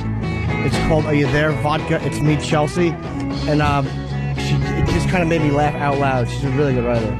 Yeah? I kind of like reading someone who wrote a book that's funny, and I also hate their guts for it. But that's how your book is. Yeah. Like when other people read it. I care only about me. Yeah. But she's funny. She's damn funny. Phone number 877-212-ONA. It's Earth Day. Oh no, it's Earth Day! What can we do to save the planet? Conserve! A well-tuned car uses up to 9% less gasoline than a poorly tuned car. Use reusable shopping bags. Recycle! Recycle! Drive less. Oh no! Oh yeah! Save the planet! Save the planet! Save the planet! Now! Oh yeah! Sounds like a real promo. Wow. Sounds like a real thing. We don't really care. We're just trying to have a little fun with it. Oh no! Well, ladies and gentlemen, very, very good news because for Earth Day, we have the one, the only, Club Soda Kenny. Hi, Kenny. Good morning, and thank you for the big introduction. You're welcome, Kenny. It's Earth Day. Yeah, yes, it is, and I have a couple of fun facts about Earth Day, and I don't attest to the veracity of these facts either. So that's my disclaimer. Okay. Yeah. Where did you get your Earth Day facts from? You know, here, there, everywhere. Were you on the internet? Yeah. I think it was more word on the street. Word on the street? Yeah. This is what people are saying about Earth Day? I break it down to street level. Right. But, did you know Earth Day started in 1970? That's almost 40 years ago. So why don't they just give up already? Because, the founder of Earth Day, this Gaylord Nelson, is dead. So what good did Earth Day do for him? Well, it's a good way to look at it. Yeah. Kind of has a point. Yeah. A recent poll determined that 34% of Americans say that they're concerned about the environment. So why don't these busybodies join the other 66% who live their life like normal people? Yeah. couple of quick, interesting things. Okay. They're flooding agricultural fertilizers into the ocean, and that boosts algae production in the sea, and it forces the sharks closer to the land. How do you like that? That makes it a little more exciting when you go in for a little swim. Jaws for real. Jaws for real? Yeah. In the next 24 hours, deforestation of the rainforest. Wait, can you back up? Deforestation. Just go with it in the next 24 hours. In the next 24 hours, yeah. Deforestation will release as much carbon dioxide into the atmosphere as 8 million people flying from London to New York, and is considered one of the largest contributing factors to global climate change. Really? Wow, I didn't know that, Ken. The fact that they're cutting down trees in the rainforest. Yeah. 8 million people? Huh? 8 million people flying? Yeah, to New York to London. It's like the same difference. So we're really not the problem. Yeah, exactly. Us flyers. Yeah. All right. And garbage only stays in a landfill for 30 years. So, all things considered, that's not very long at all. So that's good news. Exactly. Yeah, you're giving some good news You here. got to think positive and optimistic. Who's better than me? Each person throws away approximately 4 pounds of garbage every day. That's not a lot. No. When you do the numbers, by 300 million. Yeah, 350 million. so. I only care about me. That's it. One person, 4 pounds, nothing. Nothing. 1/3 of all water is used to flush the toilet. What, I got to stop going to the bathroom? Yeah, what's the solution there? Exactly. A flush. Yeah. And we've been all right with doing that for many years anyway, right? Yeah. Yeah. And if you recycle 1 ton of paper, it only saves 17 trees. That don't make sense to me. But that could add up after a while. A whole ton compared to 17? Yeah. It don't equal out. Okay. He's done the math. Yeah, exactly. 14 billion pounds of trash is dumped into the ocean every year. The fish got to eat something. Well, they're all right. Maybe it's not just trash like food that the fish could eat. Maybe it's 6-pack holders that get caught in their gills, or plastics. All right, they got to make it interesting for them. And has anyone ever seen pictures of or video of this garbage? Exactly. Good point, GH. Thank you. Where is it? Every time they it? have the shows where they dive into the ocean, it's always nice and crystal That's clear. right. And Where's you all see this the fish. garbage we're dumping? I never see one piece of garbage floating around or underwater. Another conspiracy theory. Yeah. All right. Anything else for Earth Day? Oh, yeah. 84% of all household waste can be recycled. Why bother?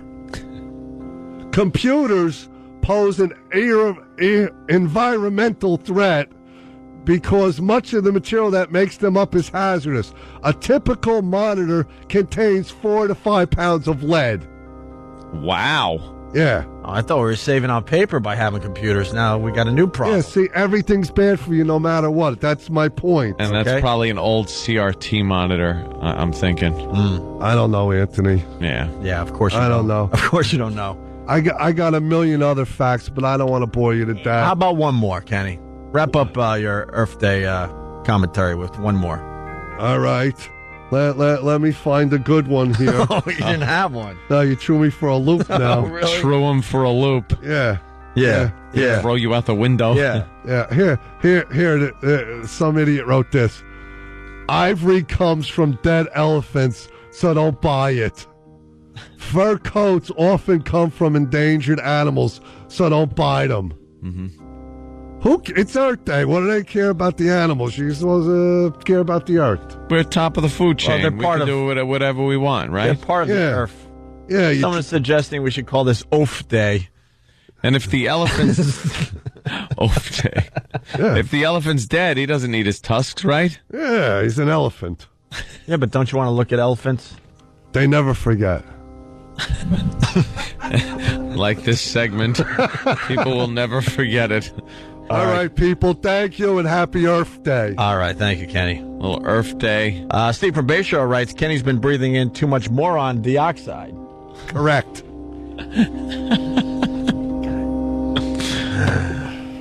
There goes Kenny. And is it true that you bought another gun? Oh. Yeah, I think I'm addicted. Well, we already told you that. You're starting to realize. No, because Didn't you just buy a new gun like 2 days ago, 3 days ago, and now you bought a new gun since then? But I've had my plan. What's the plan again?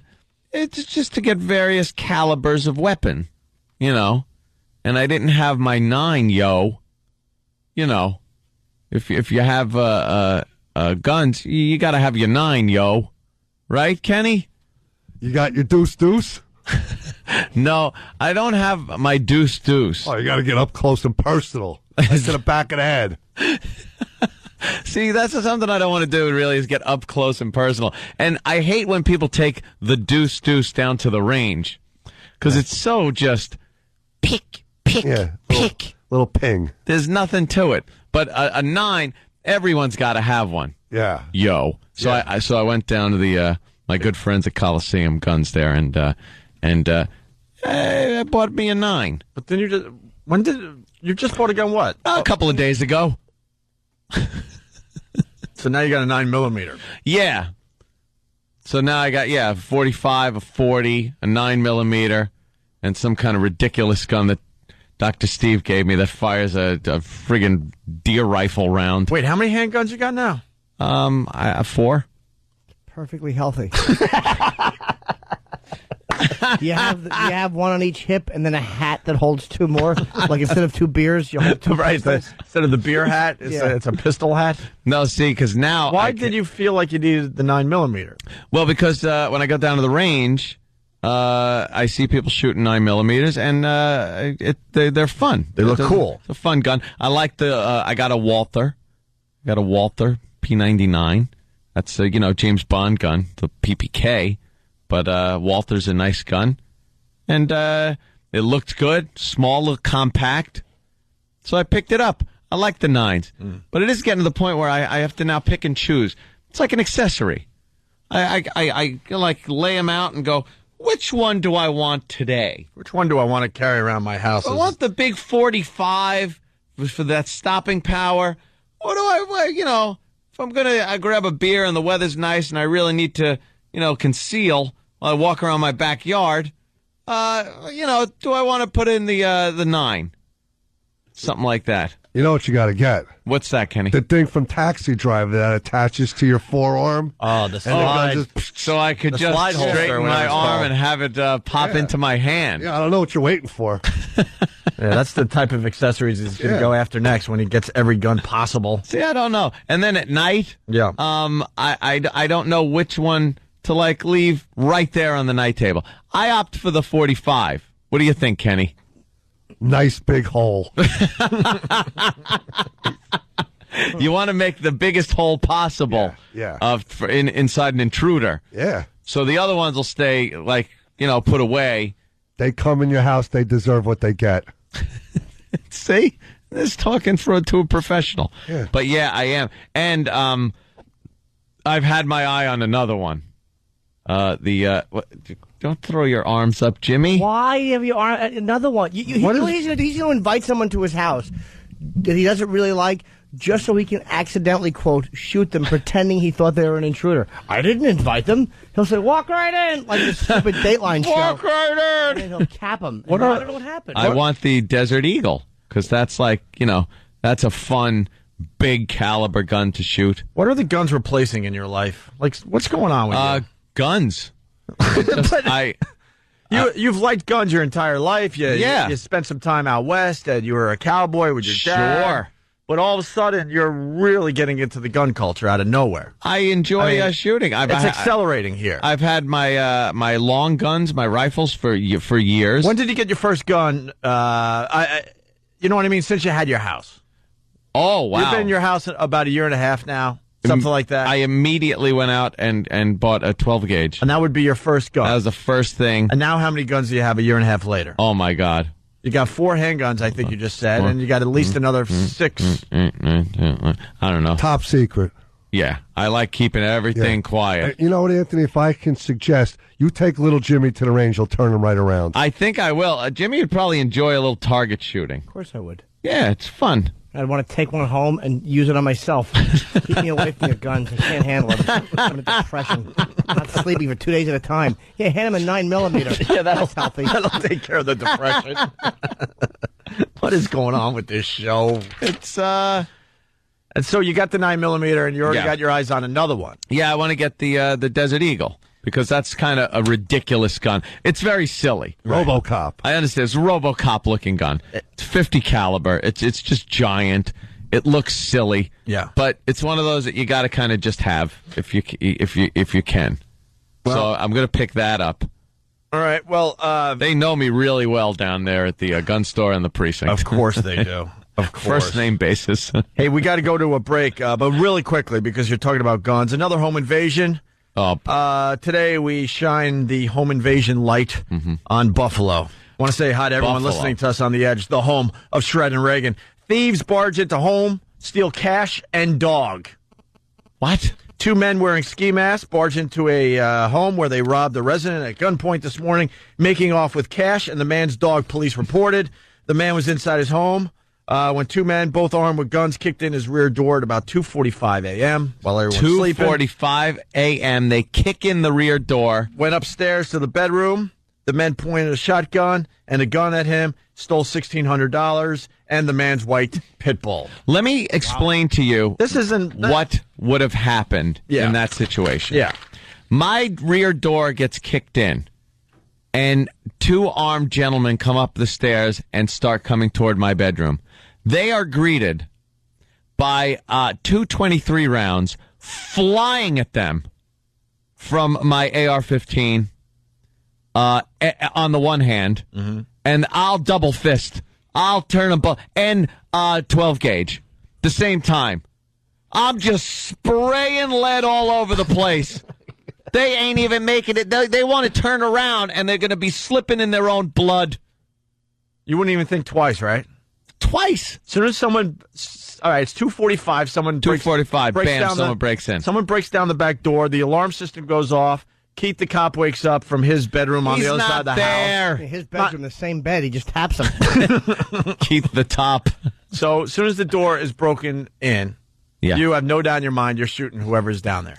No, I will always identify my target first. Right. But it's very obvious that it's not your mom coming by with an apple pie. She doesn't kick the door in at 2:30 in the morning. Or one of your imaginary friends. You don't know. It's an intruder. Let's say this, too. Let's say some innocent person is being pursued by somebody, and they're looking for safety, and they kick your door in out of panic to run in.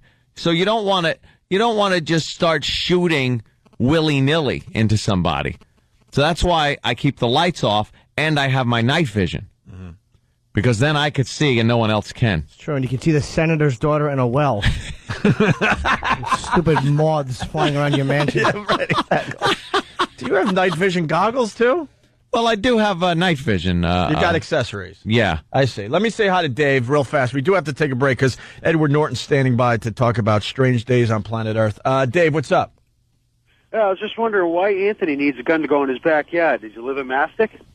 He lives in a very, very nice neighborhood. No, I live. It's like a wallet. It's like carrying a wallet, or anything else. It says on the screen, what could be in Ant's backyard that he needs a gun? I would say Ant's own thoughts. My thoughts are following me. It's paranoia. That's why. Why do you need a gun in your backyard? Really? No, it's just part of being an armed citizen and protecting your property. When did it become a crazy thing to do to be an armed citizen in this country where it's your Second Amendment right? Number 2, right after freedom of speech. Then why is it so bad to want to protect your life, liberty, your home, your property? I agree with you to a point, but once sir. again, you take everything really far. Like, you're now walking around your own house armed. You're out in the backyard armed. You have an amazing alarm system. You live in a really nice neighborhood. You have guns all over the house. It would take literally seconds to get to a gun. If there was a situation. And it takes less. But see, you're taking it to the point where it seems a bit paranoia is taking over. Takes less time when it's on you. You just pop it right out. Hello, I'm armed. That's what I'm talking about, my friend. You want to defend your life and your home. Jimmy, where are you at with this? Normal? Anthony was raped. And he doesn't want it to happen again, ever. I don't remember that. Of course not. I blocked it out. Oh, it's deep down there. I don't think I was. It's deep down in there. I think I'm a sensible person with sensible solutions. I wouldn't call it sensible. My neighborhood is the type of neighborhood that people would want to do a home invasion in. They don't want to home invade a trailer. That's why you got the good alarm system. That's why you got the guns all over the house. Alarm system, I say, because first of all, the alarm goes off, and then you got to get called by the alarm service. They ask you a question, and then if you don't answer it right or you can't answer it, then they send the cops. By that time, forget about it. They're already off, spending your money with your blood on their hands. You tied up in the back, maybe your wife or daughter ravaged. Happens. Read in the paper every day. Well, there's a story in Buffalo today. But what happened? What if that guy would have been an armed citizen? He would have killed him. Exactly. All right. See, I agree with you. That's right. Cuckoo. More guns the better. I say. More guns. Cuckoo. Not cuckoo. Edward Norton is up next. And Chelsea Handler at 8:30. Yeah. But first, this. In honor of Earth Day, the Opie and Anthony Show has set out on several Earth Day initiatives. Little projects to make the world a better, greener place for generations to come. In this edition, the Opie and Anthony Show will pave over thousands of miles of coastal land and state parks to make way for 18-lane superhighways, allowing more automobiles to get to their destinations faster and thereby using less fossil fuel.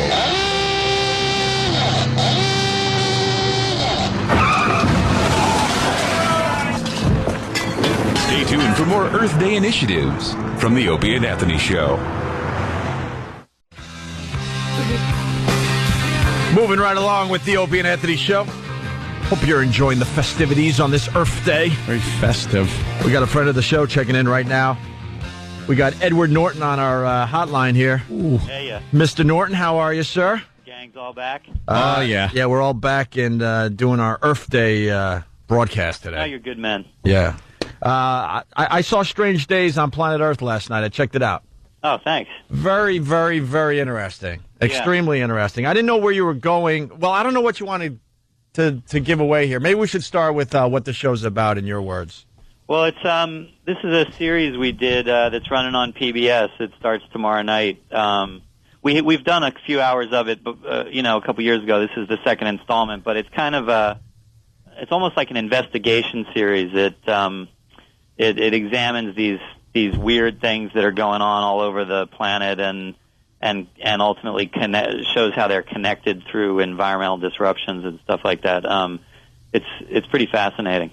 Is this something like the environment and stuff that you've been involved with for a while? It seems like a lot of actors and performers get kind of involved in like extracurricular stuff outside of performing. Is this something that you really care about, or just kind of like a gig you just took? Well, no, I kind of grew up in it. My dad has been a real major, environmental advocate. Ran the Wilderness Society for years and started the Nature Conservancy's program in China. And so it really is almost like, I mean, I know it sounds a weird thing to say, but it's like the family business for me. And I really, my brother, my sister, a lot are very involved in that stuff. So, I think. I mean, I know, well-known people kind of a lot of times just sort of lend their name to things. I don't really like to get involved in stuff if I'm not going to really get my hands down in it. So this was something, the guys who make this series make these fantastic science programs that I had watched before. And when they came to me about it, they said, look, we need some good storytelling. They said we don't want it to just be sort of normal PBS, they wanted it to be for young people. They wanted it to be really dynamic, almost like it's almost like it's an environmental CSI. You know what I mean? It's like it really is almost like a mystery series, like showing these people connecting the dots. Absolutely, that's what these very random mysteries. Absolutely, that's what I was feeling when I was watching Strange Days on Planet Earth. I felt like it's not a show that you'd watch on PBS, and that made me feel pretty good. Yeah, you were like I'm in unfamiliar territory. Well, when I turn to PBS, I feel like I'm back at school. No one wants to feel like they have to study as they're watching TV. There's just going to be a lot of black and white photographs with slow pans across them. There you go. They're like, that's not Norton. Hey, Anthony's not a big environment guy. Well, and we're talking to a big environment guy, so it would be very interesting to get Anthony's take on this. Thanks for throwing me under the bus there. Well, it makes for good radio, Anthony. What could I tell you? He deals with the toxic environment of his sock drawer. Well, I'm from the school of thought that we as humans are on this planet. For some reason, we've been given that divine spark to be the top of the pyramid for now, and whatever we do is part of nature. We pull the resources from the planet. It's almost like we're locusts. I'm not saying it's a good thing, but it is just nature because we are just animals on this planet. Using the resources that's for sure. To the umpteenth level, but isn't that just nature? And if we continue doing this, we'll wipe ourselves off the planet. Yes, for sure. And I don't think there's any doubt the planet will survive us. Yeah, the planet will be fine after we're gone. I mean, it'll look kind of like I Am Legend. Yeah. But I would like to think it would look like that for a little while. Yeah, no, I think it is. It's a fair point. The question of sustainability is not like is the planet going to rip in half? And it's do we want to keep being around here? Being able to grill in our backyards, you know what I mean? Right. Can I jump in here? I just learned something for the first time because I truly believe that we would just destroy this planet. It's good to know that Edward Norton and Anthony Cumia both agree that the Earth will survive past what we're doing. Oh, it's been around for quite a few years. I think it'll still spin around the sun. No, I mean long after we're gone. It's a good point, though. Like what's going on? Human beings have been around for arguably like 200,000 years, and as an evolutionary experiment, having this big brain, as you were pointing out, is still like, it's barely been tested out. And the crocodile's been around 25 million years. You know what I mean? So that little configuration works pretty well. Like if having this big brain that gives us the ability to do the things that we're doing proves not to be a very good experiment in the sense that we totally screw ourselves, then we just won't then we won't last. You know what I mean? Although you got to say though, the little brain thing doesn't work out well because the big brain thing makes like shoes and bags out of you. The alligators have not done well, like in comparison. Hey, you mentioned China. What do you think about their environmental record? I mean, it's pretty horrendous, right? It is. Although I've spent a lot of time over there with my dad. That in weird ways they are leapfrogging some of what we're doing. They're leapfrogging some of our mistakes, but absolutely. I mean, they've got a major challenge in front of them because the growth rate they've been experiencing has been absolutely at the expense of just driving the car straight at the wall 1,000 miles an hour in terms of the environment. They've got really serious problems. Yeah, it does. Heading toward. It does seem like the United States gets a lot of the flack. I guess the United States' job as the last superpower is to set an example, but I think a lot of things have been put in place to clean up the environment and have factories that aren't spewing as much toxins as they used to. But the rest of the world, I mean, is really, especially some of these developing nations, using just archaic forms of power that are really polluting the earth. And I don't know why there's so much pressure on the United States and why environmentalists really just pound the hell out of the U.S. Well, even the United States on a per capita, per person, we pollute, orders of magnitude more. We're by far the most polluting nation. So you're saying we're number one? We're number one by far. Nice, right? Yeah. Oh, no.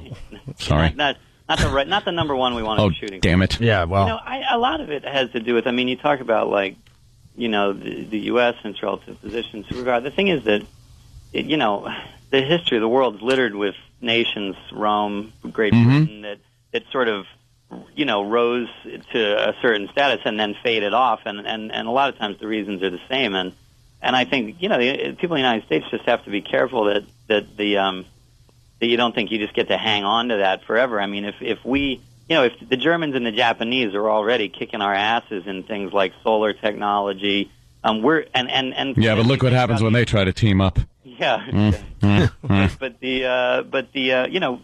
I mean, wouldn't you rather see them buying our panels than us buying theirs? You know what I mean? Oh yeah. We're turning into the customer base for the rest of the world instead of selling them our things. Yeah, we don't seem to be producing a lot of things anymore. I mean, we're certainly not number one, I don't think, at least in auto or any of that stuff anymore. We make a lot of good movies. That's it. Oh, boy, do we. Yeah, there's one I'm looking forward to in June, which you're involved with. I'm hoping that that's still on schedule. As far as I know. The Incredible Hulk? Yeah, we're hoping. Yeah, supposedly you're going to come in and promote that when the time's right there, Edward? Yeah, if you guys don't, piss me off. If you don't piss me off with all this anti-environment talk. Damn it. All right, I won't tell you what I drive until you come in. Yeah, he drives something, it's the size of Rhode Island. What are you going to do when gas hits $4 a gallon by about July 4th? It did already. I was filling up yesterday, and it was $3.99.9. That's $4 a gallon to me. Be totally honest. What does it cost to fill that thing? Probably like $75 to fill, right? More than that. We're teetering now just below $90 to fill up a tank from dead empty. That's unbelievable. Yeah. Yeah, it is crazy. Even on your Howard Stern paycheck, that's got. Well, yeah, of course. What do you do personally that would be considered an inconvenience to most people to help out the environment on a personal level? I got to be honest. I really do try to look at. I mean, I come down with you on the. I am not a big believer that a lot of this stuff should be subsidized. I mean, I think that even though, I don't think people are as informed as they ought to be about how many subsidies we pay to things like coal, and we pay these multi-billion-dollar coal companies incredible subsidies in the sense that we don't make them clean up their mess. We pay to do that. We don't charge them for taking the coal out of public lands what they ought to be charged. So, we're subsidizing cheap power from coal, but still, I think the way that this stuff is ultimately going to work is if it wins in the market. And so I tend to look at stuff like I live in New York, but I have a house in LA, and I made it solar powered, and I didn't do it out of, the goodness of my heart. I ran the numbers, and the thing pays for itself in 8 years. And so you end up saving a lot of money. You know what I mean? And to me, if stuff starts to work like that, it's going to be a no-brainer. Right. Once it becomes convenient to people and less expensive, then they're going to jump on it. I mean, but that's why the Prius, I don't think the Toyota Prius is selling because people are all just, going, I just don't want to pollute. I think it's because gas is heading toward $4 a gallon, and it costs $15 bucks to fill that car. I mean, it costs nothing to fill that car. Yeah. We have a guy that drives a Prius around here. It's just an ugly car, man. But a lot of people aren't as rich as you, No, I'm not, but I'm for alternative fuel and getting these hybrids. I just want the hybrid to look a little cooler, that's all. I mean, there is a cool factor when we're buying stuff. They drove me over to work in one of the, in a Lexus SUV hybrid. It looked pretty hot. Oh, really? Yeah, there are a lot of hybrids that aren't. My only experience was... Have you seen this Tesla? I want to check out this Tesla. People are starting to talk about that one, yeah. Yeah, that thing's, No, ridiculous, but that thing looks like a Lotus, and it's runs on 7 cents worth of electricity. So you're more a bigger picture guy than, let's say, crazy Ed Begley Jr. Hey, look, I admire Ed Begley. There's places I got to go I can't reach on my bike. Yeah, exactly. Right. But I think Edward Norton makes a really good point. It's not about where we all care about saving Earth. It's more about, we will go towards some of these things because it saves us money. It's convenient for us, right? Right. You're actually. I think it should be able to work that way. It really should. And I do. Hey, look, I like surfing. I like scuba diving. I like doing this stuff. And when all the crap comes down out of the Malibu hills in the rain and is wiping out the near shore environment and stuff, it's nasty. It's like, yeah. You did a great job narrating this too, man. It was really, it seemed like it was something that you enjoyed doing. I didn't feel like it was just somebody reading off a script. I mean, because a lot of times these things are narrated by somebody, in a room, but you were on camera. And Yeah. I'm like, this is really interesting to watch because obviously you're a good actor. It had a great look to it. It really did. How it was These put. guys are great. I mean, I got to say, I was going to say, I think that like, I hope my goal going into it was that I read it and I was just kind of amazed by some of the stuff. Like, you know, there's some things that wherever you come down on the issues or wherever you are in the learning curve, like there's some stuff that just blew my mind in it. It really, like, I couldn't believe that they could actually prove that some of these things were connected. And it really was, like, genuinely, I read the script, I was like, this is literally like CSI or the Twilight Zone or something. I mean, that's why it's called Strange Days, because it's some weird stuff. It's some really, really weird. Yeah, it's going to be on tomorrow night at 9 on PBS. Just to set up the first show, they explain that a lot of the animals are disappearing in Africa, and it has something to do with the fish. Yeah.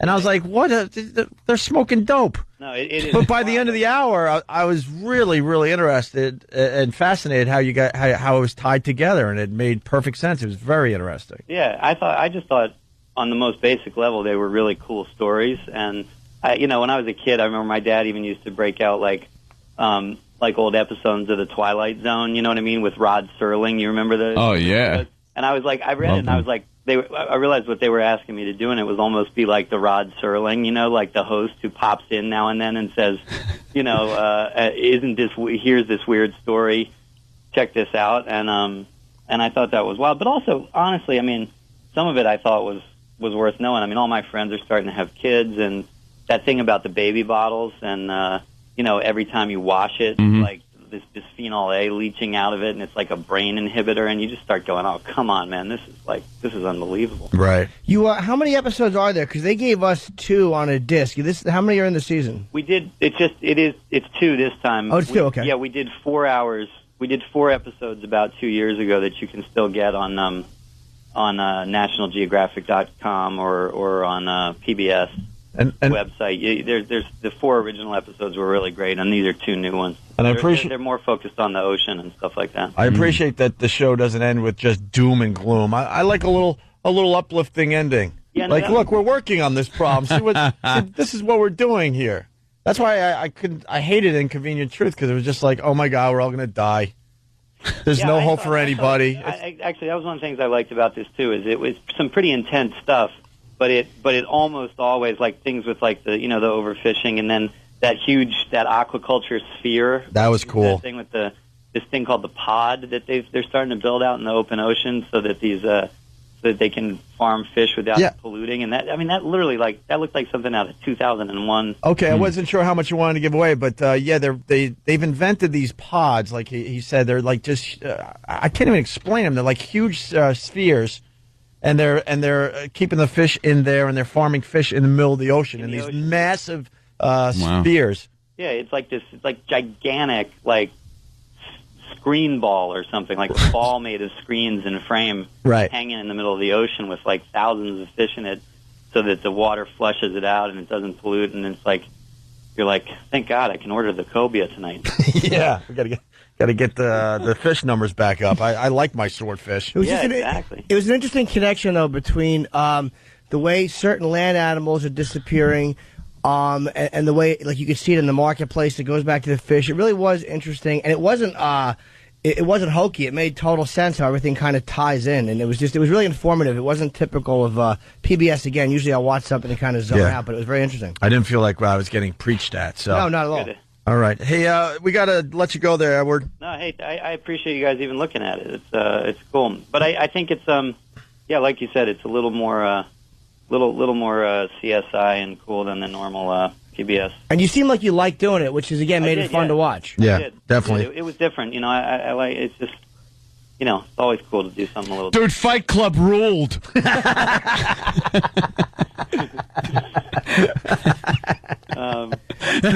Liam, yeah. Just had to throw that in. All right, well, listen. You know that scene from American History X? You should do that to some of these polluters out there. Yeah, exactly. Just give them a curb job. Put your teeth on the curb. Yeah, exactly. Now, you know what, Edward? You got to come in. You live in New York, so why don't you come in and promote this Incredible Hulk movie, and we could have some fun. We got another good one coming, too. We made this cop film, a New York cop film called Pride and Glory. Oh, nice. Yeah, check out the trailer for that. I think when it got held up by, New Line, the studio got folded up into Warner Brothers, and so it's been delayed. But were you guys trying to avoid putting it out now because you didn't want to compete against Pacino's masterpiece, 88 Minutes? Al, I want to hug him. That is a penetrating study. Solving a murder, his own. I don't want to give it away. Isn't that like Nick of Time? Wasn't there a movie called Yeah, where it was in real time. Yeah. There's so many. And then Jason Statham did one, what was it called, Adrenaline or Crank, where he's solving his own murder, and it always just, I think there was a Dennis Quaid one, DOA. Remember that one? Oh, DOA. Yeah, there's been a I lot remember of the them. title, yeah. Well, the series is called Strange Days on Planet Earth. It airs tomorrow night, which is Wednesday night at 9 o'clock on PBS, and that's when does the next one air? They both air tomorrow. Yeah, but both tomorrow, and then they'll be in rotation. They'll be in rotation. And is there going to be a telethon in the middle of the show? No Jerry Lewis. Oh, good. No Thank phone God. Banks. Thank God. No tote bags for a donation. I want to do one of those where there's like a phone bank, but it's like Empire VIP on the other line. You know what I mean? Like, oh, wait, Empire. Oh, is that the Spitzer? Yeah. Oh, yeah. Oh, how do you not love Elliot? What a good boy. Well, what a good boy. You were a strong supporter of Mr. Spitzer, weren't you? Yeah, I really that was one of the more deflating. You feel like going like, God, man, for the price of a whiskey and a Coke at the hotel bar, you could have the same thing. Yep. Like, you really have to. Oh, you could. Yeah, you could. You and Spitzer are not exactly the same physical category. Yeah. Hey, you don't look like an elf. Do you think that people had any idea that David Patterson was going to be so naughty when Spitzer resigned? I mean, it's just like you start wondering if anybody is capable of like being in these jobs and just holding it together. You know what I mean? Well, none of them can stand under the scrutiny, especially now. I mean, it's kind of cool to see them all just kind of falling apart the way I have in my personal life. It's just, prostitution and failed relationships, and they have to just leave embarrassed. It's like, good, I can vote for a man like that. Yeah, exactly. I mean, where have you been? You should have been screaming his support. You should be like, now you can always turn and say the governor was doing it. Yeah, I know. Well, actually, I'd love to get a hold of that madam. $4,000 though. It's kind of I understand it. I understand the whole ritual. That's like 3 days' salary for you. No, this is Norton, not Opie and Anthony. That's like a month for me. Come on, I see. I see you down at the Comedy Cellar. I see the way those girls eye you. Oh, yeah, look at that. He said girls. It was one. She was that fat. All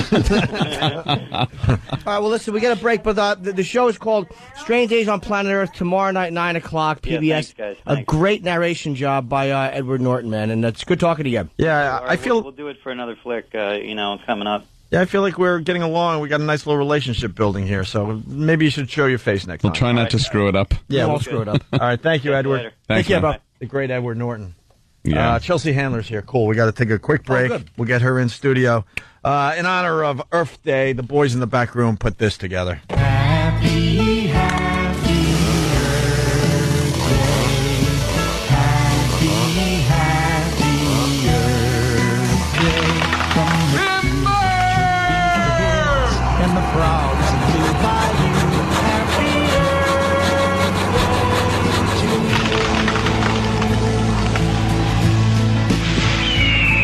From the highest Himalaya to the mountains undersea, from the frozen tip of Greenland to the sands of Galilee, we're gathering together to raise our voice in song and pledge to keep you green and strong.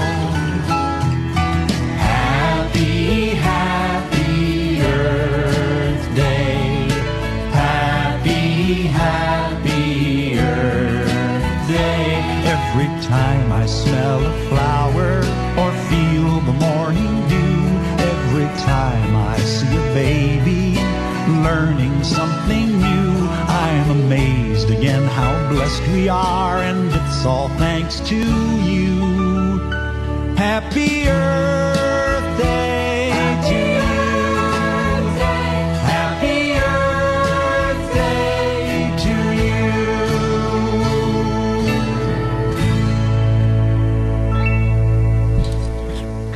Derek over here. Where were the jokes? What happened to the jokes? At the beginning, it was kind of funny because it's an Earth Day song and there's saws going off, like you're deforesting, your trucks driving, shooting birds out of the construction, sky, shooting a hawk out of the sky, and then it stops and it's just the song. And what's wrong with Derek? You need the big ending. That's better, though. You play the song and then just prove that we're all Happy Earth Day. I'm like, all right, he's setting up for the big ending. Yeah, there. something's going to happen. What's going to be the big ending? He had a dynamic to it, a crescendo. I'm thinking a huge pile up on a freeway somewhere. Yeah. Big explosion. Nothing.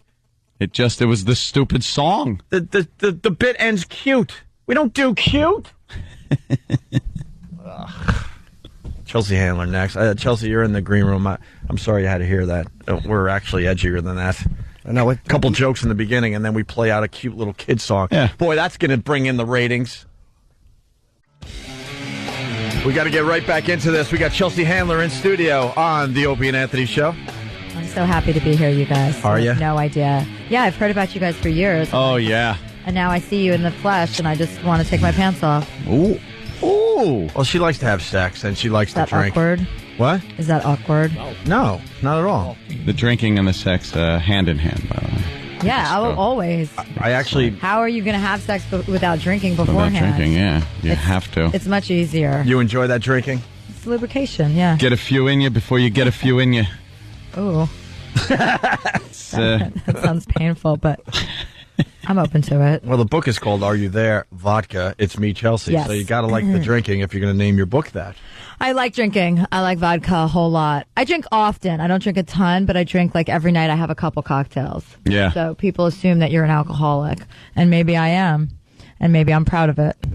Yeah, as long as you're okay with that. Yeah. But I feel pretty solid about it. Yeah. You're here and it's early. I'm bright-eyed and bushy-tailed. So what the hell, yeah, right? Exactly. We have vodka. We have Budweiser. What's your poison? Well, I have to go to the Today Show, so I don't really want to be drunk when I'm talking to should Kathy show Lee up Gifford. loaded. I really want to be as sharp as possible. Oh, yeah. See, the old days, we used to do afternoon drive. Oh, really? Was that and great? we had 3 refrigerators filled with booze at all times. Constantly drinking during that show. Mornings is a little rough, though. Yeah. You can't start drinking at 6 in the morning. No, it's kind of gross to Yeah. drink in the morning. Yeah. I mean, a Bloody Mary, if you're on a plane, I usually like to have a Bloody Mary. Planes and Bloody Marys, why do they go together I don't so know. well? Why? Because I don't order them anywhere else. But with the second I'm on a plane, what do you want? Bloody Mary. I know. It's like little... And keep bringing them. Yeah. I like them a lot. I think we just found your soulmate, Anthony. It's like little just what people you with do. sombreros. You know, when you have a little person wearing a sombrero filled with chips and salsa, you're like, why does this look so good? Why does this look so delicious when it's on his head? Do you like guns? Because Anthony likes drinking, likes You driving, really? Drinking, driving fast. and lots of guns. He And just it- picked up his 4th handgun in the last 2 weeks. Really? Yeah. Well, yeah, I You just... should head over to Charlton Heston's house. I'm sure he's got a bunch left over there. From his cold dead hands. Yeah, he liked guns a lot too. He certainly did. Imagine all his guns are on the sidewalk, just waiting to be picked up by the trash people. What do you do with your guns? What do you do? Do you just go I fire? target shoot. I don't like hunting. I'm not a hunter. I feel bad. Like I was one of those kids growing up that my father was like one of these big, hey, hunt, be a man. And I shot like a rabbit or something, and I was like, I kind of felt bad all day. Had that pall, that dark cloud death feeling over you. You know, like when a family member or something dies, you have that feeling? Yeah. I kind of felt like that. Well, you definitely have that feeling when you shoot the person. So I can imagine what you do. I wouldn't care about shooting. If I shoot a person, it's going to be because, they're trying to kill me or something. Or it's Paris break into my Hilton. house. If someone breaks into Anthony's house, he will shoot to kill. Shoot to kill. He will. No, I'm not. I believe you. This is an ongoing storyline. It's gotten to the point he now carries a gun on his person in his own house. Well, why wouldn't you? Well, around the house? Well, it's not like I walk around with an M16 in With my a hand. holster? It's like He's got a it's like a holster. little. It's little. It's comfy. It fits. It's Really? right there. But I mean, it's available to you. How many people have guns and then they get a home invasion and they go, oh, could you hold on? I got to run upstairs to my night table, get my gun, get the ammunition out of another drawer, load up a magazine, slap it in. Could you wait here or just ravage my wife for a while I go get my weapon? Do you sounds Kids. sounds very intense. Yeah. Your whole life sounds very relaxing. Does it? Yeah, you know, when you say it like that, I kind of do feel a little odd, but Yeah, yeah. you should just probably get an alarm. Oh, I have one of He those. already has that, so Do you have that's any why kids I at don't home? trust Do it. you- Kids. he hates Yuck. kids. I do. I too. threw away a It's couch stupid. because a kid wiped a booger on it once. Really? Yeah, I these people over the house and a little kid sitting on the couch, and his father goes, "What are you doing?" And he goes, "Yo, you picking your nose? Did you wipe it on the couch?" And the kid starts laughing and goes, "Yeah." He goes, "Well, find it." And meanwhile, I'm just disgusted. Like I'm getting goosebumps and like I'm having this visceral reaction. And he goes, "I can't find it, Daddy." And then they just kept watching TV.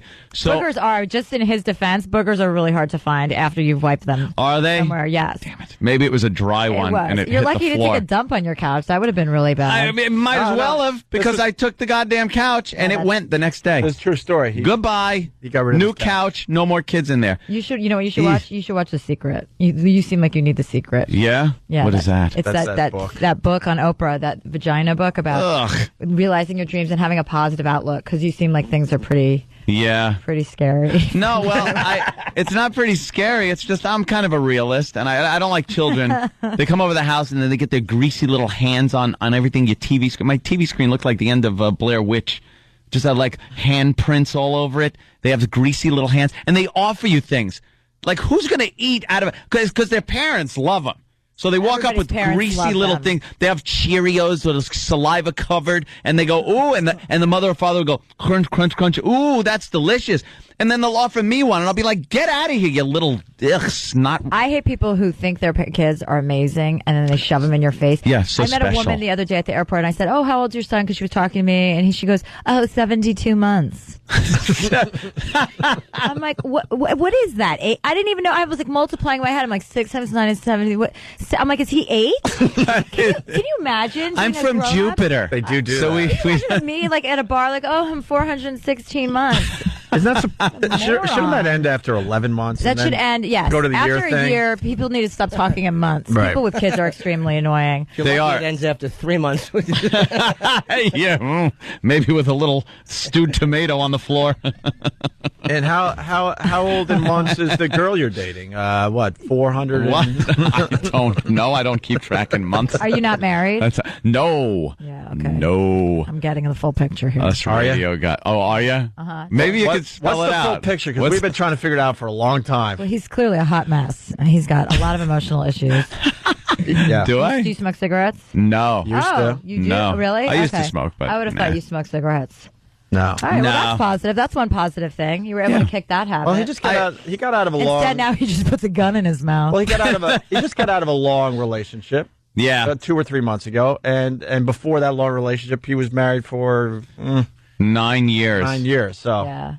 You want to avoid getting married, I think. At all costs, Totally. because speaking of cost, wow. Yeah, Oh. really? Did I you was get all a- your radio money? I was a sheet metal worker up until like 1995, I guess. Really? And I originally got married in 1990. So half of my life was spent working doing sheet metal. And then I started doing radio. But that sheet metal thing went woof. Like, once the divorce lawyers get involved, it's like, well, obviously, the huge amounts of radio money that he'll be making in the future should Oh, be yeah, paid now. that's not good. Future earning things. And, oh, wow, is that just Sorry. just I'm sorry. Thank you. I appreciate it. That sounds really like a real pain in the It's, ass. writing that is it. check is just a treat. I didn't know that was like a real crossover, sheet metaling into radio. I didn't know, or like. Oh yeah, that's how you got to know a little bit about sheet metal work Yeah, to I get don't into really radio. even know what sheet metal is. It's one big pieces of metal. Yeah, big. It's just, you're working with giant razor blades all day, pretty much bending them into the ductwork that delivers the air conditioning Did to you do your that in New home. York, or did you do that? Yeah, I did it here. Yeah. Well, yeah. I'm going to look into it more when I leave here. Yeah, do that. Yeah. This is a book promotion, and it's turned into an intervention. I love it, though. Carry guns. I'm interviewing him / intervening. You know, Chelsea, you have no idea what you're doing for this program. Someone had to get it going, so thank you. Thank you for this. I am a rational, normal person that just insane. I protect myself. Insane. I don't live in New York City. I live out in the capital of the home invasions, out on Long Island. Oh, yeah. And, yeah. you know, Well, you know what? Constant. Well, good for you. Thank I think you. Things are going to See? really turn around for you once you do get that intruder. Yeah, once I do get You know, him. they can sue you if you shoot them and miss or hurt them. Well, you can't shoot him in the back. That's the key. They have to be looking. They have to be. I'm serious. They have to be smiling at you. if you shoot them in Holding the some back, goods. then they argue that they were actually fleeing the area They were trying and to they weren't leave. a threat anymore. And So- what about but if you shoot him in the back in your house? But Ant's got a theory about that. He's just going to make sure he's, he lines them up face to face. Oh, And then yeah, shoots face them. to face. Yeah. I'll run past him as he's running out the door. Yeah. And try to shoot him from the Yeah. front. Hey, She's just looking at me Are we like still I'm a nut. talking about this? No, it's okay. No. It's all right. We can move on to other things. Please. I have to. I kind of curse you because my girl, my fiance, is really into your TV show. Oh, she is. And Tell her and thank you. it has completely taken up my DVR space. I think there's 20 of them on there right now that she hasn't watched all of them yet. And now I'm watching it because of her. I probably wouldn't have watched the show if it wasn't for her. I got to be honest, but I do now watch. I've it. never seen the show, so don't worry about it. And I really like it. You're really, really funny. Thank you very much. And I like this Chewy character. This little Chewy's on the cover of the new book. Are you there, Vodka? It's me, Chelsea, my little fat Mexican. Is he midget. really your personal assistant No, in real life? No. He's on the show. He's I thought my I read assistant. that somewhere, but he's the Ant. Chewy Yeah. is like He can't your really little do sidekick on anything. the I mean, TV we show. wanted him to be my assistant, but he's pretty useless. His English isn't amazing, and I my first question when I met him was like, "What two?" Because I was looking for an assistant on the show, and I said, Right. let me just give you some real quick questions, like 2 times 2, and he's like 18, and then I'm like, "You're hired." It's pretty much the criteria I was looking for in an assistant. He's so fat and nugget-like that's really what overpowers me. I'd rather just have somebody that looks like that I can squeeze like a bagel than have somebody who can really do anything. And he looks happy all the time. He is happy, but you know why? Because he's a lucky little effer. Yeah. Okay. He's got a He gig hit the on TV. jackpot. He's on TV. He's the most famous little person around now. This guy's getting more action than all three of you put together. Does he really get action? Yeah, by full growns. Come on. Yeah. Full growns, huh? Women are having sex with him. Full grown. Just say Cute it. Real girls. people. Humans. Humans are having sex with little people. He must have a big piece. I don't know what's he's packing. I don't even want to think about it, but I can't imagine a real girl ever wanting to have sex with a little person. Yeah, Like, that's true. it seems wrong on so many levels. I know they're real people, Right. but some of them are. You should start humiliating him on your show, like put him in like a little banana like a hammock diaper. or something. Yeah, just we actually once wanted to do that, and the network was like, "That's crossing the line." Of course, yeah, because the They're network. like, you don't want him to think like he's incontinent, and I'm like, well, why not? It's kind of funny for an episode, but yeah, no, you have they'll to keep him clothed. They'll tell you what's funny. That's network executives are great at that. Especially E, they're really, really. They know good what's with funny and they know what's Yeah. entertaining. So Yeah. thank you for that. Thank you for that. And I hear they have unlimited money to give to shows over at E. Actually, you know what? I know people say that. You know what? Because it's I different. don't My mean show's on making, I every mean night. like a budget for production. No. We actually do. We do. It's not as bad as some of them. I thought it was going to be really bad, but it's not. They make, I'm doing fine. I don't know about anybody else. Yeah. Joel There. McHale does nothing but bitch about. Oh, really? Well, his show's only on once a week. That's why. My show's on 5 nights a week, so I have a different thing going. I'm sure. okay. But once a week, yeah. I'm sure that can't be good at the soup. Do you get annoyed at your panel when you guys are discussing the topics of the day? Do I get annoyed? Only if somebody's really annoying. I mean, we usually don't have annoying people on, but sometimes. You do a great job because you got to keep that whole segment going, and it looks like you almost want to just I don't know, bitch slap some of these people. I don't ever have anybody back that I don't like. I mean, we book. I mean, sometimes you have somebody new on and they don't know what the hell they're talking about, or they're stupid, or they interrupt. But no, And generally, you have a way. Of I just putting have them that in. look on my face. Oh most yeah, often. you do. Always look like you want to strangle. That's what I'm getting at. Really? You get the but you give a you're look having like. fun. Oh wow! Yeah. I didn't know that. I've never heard that before. Well, Not maybe a bad thing. It's entertaining. that's probably my Grey Goose edge. That's probably my hangover kind of look on my Yeah. face. That's what that is. Yeah. I pretty much have that scowl all the time. I would think, but it's not a reflection of the guest. It's more of a reflection of my personal history and my problems. You do a lot of pop culture. What's your favorite pop culture story these days? Getting over the Britney Oh, I'm thing? so or- over the Britney. I can't even Yeah, talk about that anymore. ancient history. After a while, it's just not funny or interesting, and nobody cares. I like real jackasses. Like David Hasselhoff is fun. Like Eddie Murphy with that whole marriage thing. That was a really fun Yeah. story. Anything that's new that you don't have to talk about Lindsay Lohan, Britney, and Paris. It's like enough is enough. I can't giving those girls airtime. I can't wait till Miley Cyrus unravels because I'm pretty excited about that. That's going to be a big story. She already talks like she's a lot older than she is. I know. Somebody said the other day, is she 40? There was She looks like she's like 50 years old. There's a picture of her kind of sporting a little tank top and a bra. She's kind of pulling down her tank top and showing a little bra action. Yeah, where is that? Yeah, right there. There it is.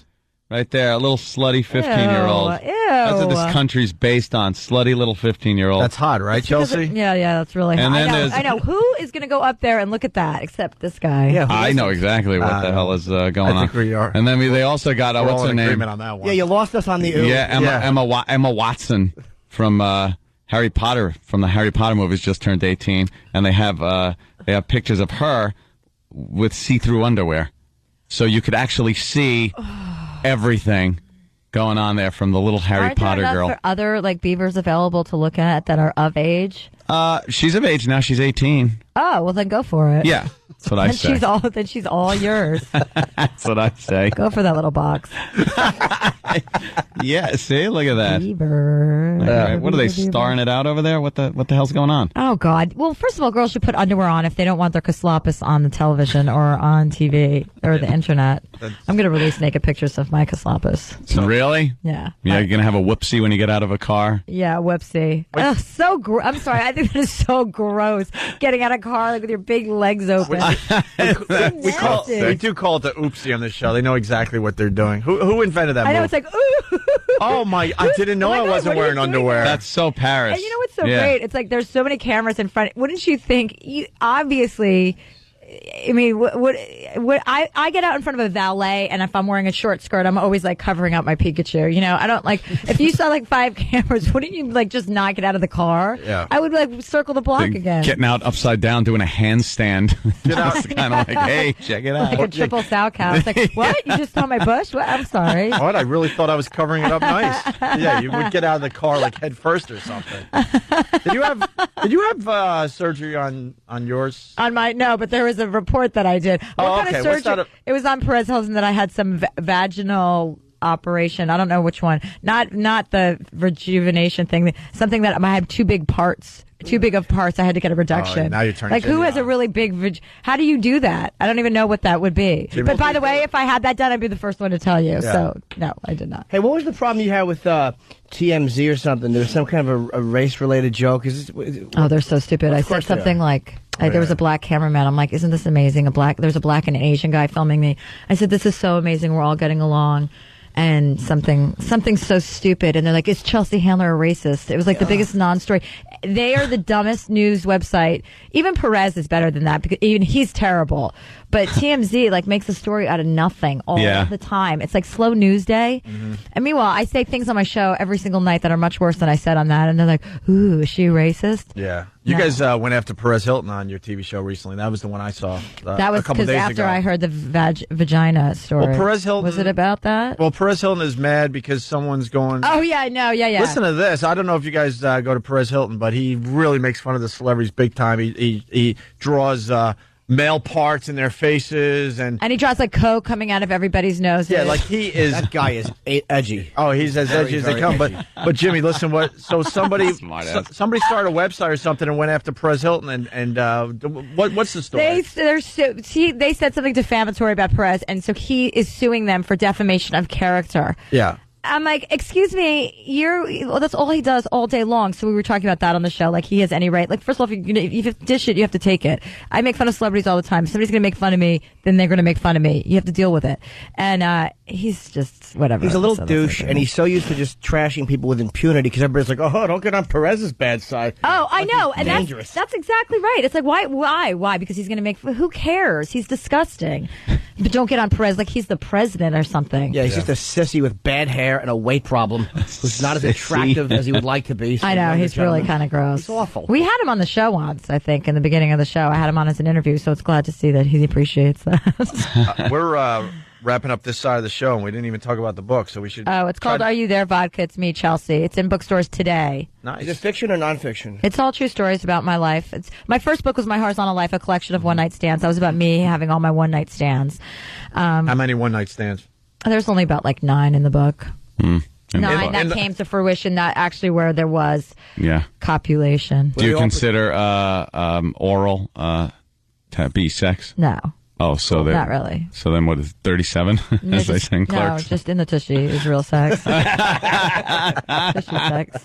Hey, were they all protected and safe and healthy? Or were Of there course. some that were really... Of course, I'm not as edgy as Perez. I would never have unprotected sex. Oh, yeah. Yeah, He does nothing but raw dog, I don't think. Raw dog. I don't think anyone's having sex with him, to be quite When did you lose it? My virginity? Which Yeah. one? No, your wallet. The conventional one, we'll say then. One a horse could have taken. I don't over. know. Probably like 15 or something. It was kind of early, 15, 16. Yeah. I think, cool. it was 16, I think, because this was when I was a junior. High school. So 16 was with my rabbi. How do you talk? Oh, rabbi. Okay. He was black. Oh, nice. He was black and Asian, so I just really wanted to hit that out of the park. A little Benetton ad. You're a really funny writer, That's Chelsea. nice. Really Thank funny. you. Thanks. Jimmy was reading during commercial breaks and was laughing pretty It good. actually made me laugh out loud. I just Yeah. didn't say Oh anything. wow, that's a big Yeah. compliment. Absolutely. I wrote this book. The first one, they were like, "Oh, you should write another book." I didn't want to write the same one about sex, so I just decided to tell stories from my childhood and my life and dating redheads and why I think it should be illegal. No offense. I agree. It looks like you might be. I'm not a big fan of the redhead. You're not really a redhead. Well, Yeah, nobody's really a redhead. I don't know. That's exactly the problem. They should call it bright orange head because it's not red. Oh, don't make people think I got bright on. Well, you don't though. Yours is more of like a light strawberry. He's a thing. delicious strawberry. Give it a little strawberry blonde.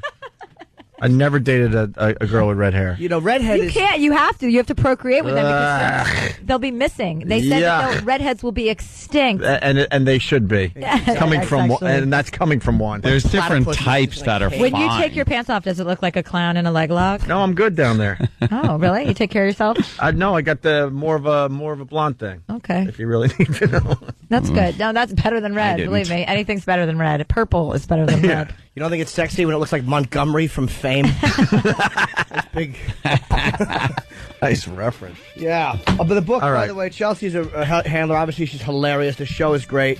It's called Are You There, Vodka? Meet Chelsea, which is a very funny title, and just all true stories about, I guess, drinking and just doing Just whatever. having fun. Oh, really fast. You got a sold-out show tonight at Caroline's, but we're being heard on BCN in Boston. Tomorrow at Borders at 10/24 School Street in Boston. You're going to be signing copies of your book, right? Awesome. Thank you. Yeah. Very nice. Great. All right, well, good luck with the book, and congratulations. Thanks, Great. guys. Thanks for having me. Chelsea Handler, Thank everyone. you. We're off to XM. Have a great day.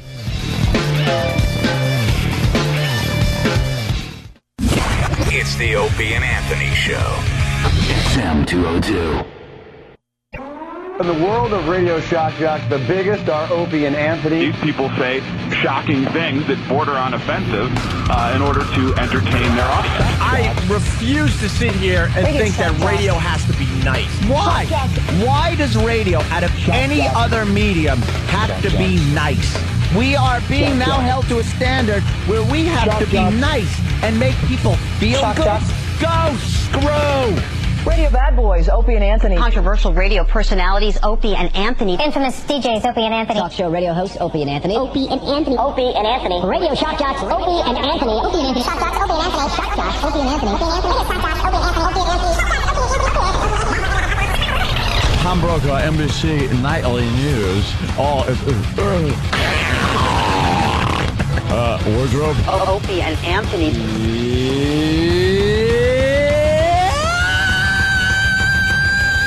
Opie and Anthony. What are you doing in death? I've been hanging a lot with JFK, and he's the life of the party, let me tell you. Why would he be the life of the party? At the party, he's the one that goes around with the Doritos, and he fills his head with salsa. It's time for people to understand these are words. If you don't like them, turn the dial. But enough of this palaver. Let's get the show on the road. Hello? All right, second half of the Opie and Anthony Show. XM, satellite radio. Dan Natterman in studio. Hello, Dan. Hey, what's up, Ope? Hey, man. How you feeling? How you doing, Ed? Good. Oh, I'm all right. I don't know. You know, it's a bit angst-ridden these days. Why? I got career angst, you know. I don't know. Career angst? Why? You know, because I don't know. I'm not, things aren't going the way I was hoping they would go. You don't have that Hollywood movie yet, and you're getting frustrated. That's part of the problem. Yeah, I wouldn't mind being in the motion picture game. That's something I would. The motion picture game. I feel like I should be. And why do I have to see Michael Ian Black's face every time I turn the TV on? Is he a friend of the show, or should I not? No. Oh, okay. Actually, you're 100% correct on that one. I don't understand that. I mean, there's a guy I would think, without knowing him well, that if you spent the day with him, the whole day, you wouldn't crack a smile at anything he said. Well, that's what TV likes. Very, very easy, soft humor. Unfunny. Yeah, that's what I was getting at. Safe. They like the safe stuff. No, you wouldn't even say, like, not only, you wouldn't laugh, you probably wouldn't even say, oh, that's interesting. You know, but now we got to get... You probably just spend the day, all right, anyway, I don't want to get off. No, I think you're onto something. Yeah. That's why I'm jumping in here, because I'm going to enhance what you're saying. I think we need some examples. I don't think my headsets work. I think we need now examples of Michael Ian Black doing his thing, so we could kind of take a look and see if you're accurate. Yeah, that wouldn't be a bad idea. Being unfunny. Oh, look at that. Good. Thank God for the YouTube. Yeah, we're going to get some clips for that. You know, I see a lot of you guys at the Comedy Cellar and here and there, and, you know, you bring up a good point. Like, what is the end game for you guys?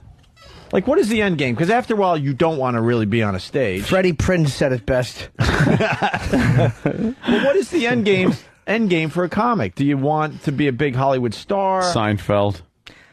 Yeah. Is it? Yeah, I guess so. I mean, I'd love to do film, you know. But Ray Romano. When you're sleeping at night, you know, crying yourself to sleep, I should say. What are you thinking? Like, I want to play bigger arenas. And then I want to go from that and get discovered in Hollywood, and then I want to get a 3-picture deal. Like, how does it end for you guys? Well, I'd like to be able to do, when I, do a show somewhere, that the audience knows who I am when they come to see me. Mm-hmm. So that it's like, because otherwise, then I'm getting people that I don't, because people see comedy show, and they're thinking, all right, well, maybe, they just saw the blue-collar dudes the night before, which is fine. I don't have a problem with them, except that if that's what they're expecting, and then I come out... Yeah. I've been around you guys long enough to know that you guys not too happy to do the same old. Yeah, I'm ready. I'm ready for more. And also, just artistically, I'm like getting bored already. That's what I don't get about like Seinfeld. Like, I mean, after he's like hugely famous, he can do anything he wants. Like he could do something really creative. He could go up on stage and say, you know what, and just talk about just something different. Like he could just go up on stage and be like, I was fucking all these whores. I mean, he probably didn't do that, but Kramer did. Maybe, but you other than just talking about cheese. And he is great at what he does, but I just weird to see him doing the same sorts of stuff that he did. Right. You're saying he didn't branch out and do anything. He's still doing observational. He's still doing observational, which he probably does better than anybody. But you would think at this point maybe he'd try something new. Right. Instead of that joke about a cheese pizza, whatever it happened to be. You're saying he's a bore, Dan. You're attacking Seinfeld. Just a crashing bore. Yes. He really hasn't done much with his fame and money since Seinfeld. I think you're onto something. Like, the world is his at this point. Look, if he wanted to just sit in his house and do nothing, that would be respectable, as far as I'm concerned. But to go on stage and just be like, with the same kind of humor, I mean, it wouldn't be my choice. It wouldn't be my choice to do. I see. To go up and do the similar kinds of bits that he did back when, I'd like to hear about just what it is to be hugely famous and hugely wealthy. Maybe that might be interesting. I'd like to get big bodyguards and then walk on stage and find interracial couples and tell them what I think God feels about their decision. You think Seinfeld should? I do. He should do something so out of character and racist and awful. Are you celebrating Earth Day, Dan? I didn't. Actually, I just because I saw like they're handing out the AM. What are those papers? A Metro paper or whatever. Oh, the free paper. Yeah, so it said Earth Day. It said Earth Day on it. So that's how I found out. That's the only newspaper you read, the Metro. I didn't say I read it. I said they're handing it out. I think it's called Metro. And I saw a free paper that you get while you're going. Yeah, they're on the handing subway. that stuff out. They're handing it out like Comedy Central half hours. Are you doing one? No, I've done one, but they've ceased to have any significance because they've given those things out. Right. So what you're saying is generously. It used to be a big deal to get a half hour on Comedy Central. I think it used to be a big deal, yeah. And now it's like, there's just one. And now it's like, who hasn't done one? Right. I haven't. All right. Well, you chose not to do one. You told them to go suck it. Well, yeah, I wasn't brutal with him. I just, I already had another thing. But I've actually never done a I have a recurring dream that my sister, who's like a really successful Wall Street person, and I had this recurring dream that she like goes to audition just on a whim for a sitcom and books it.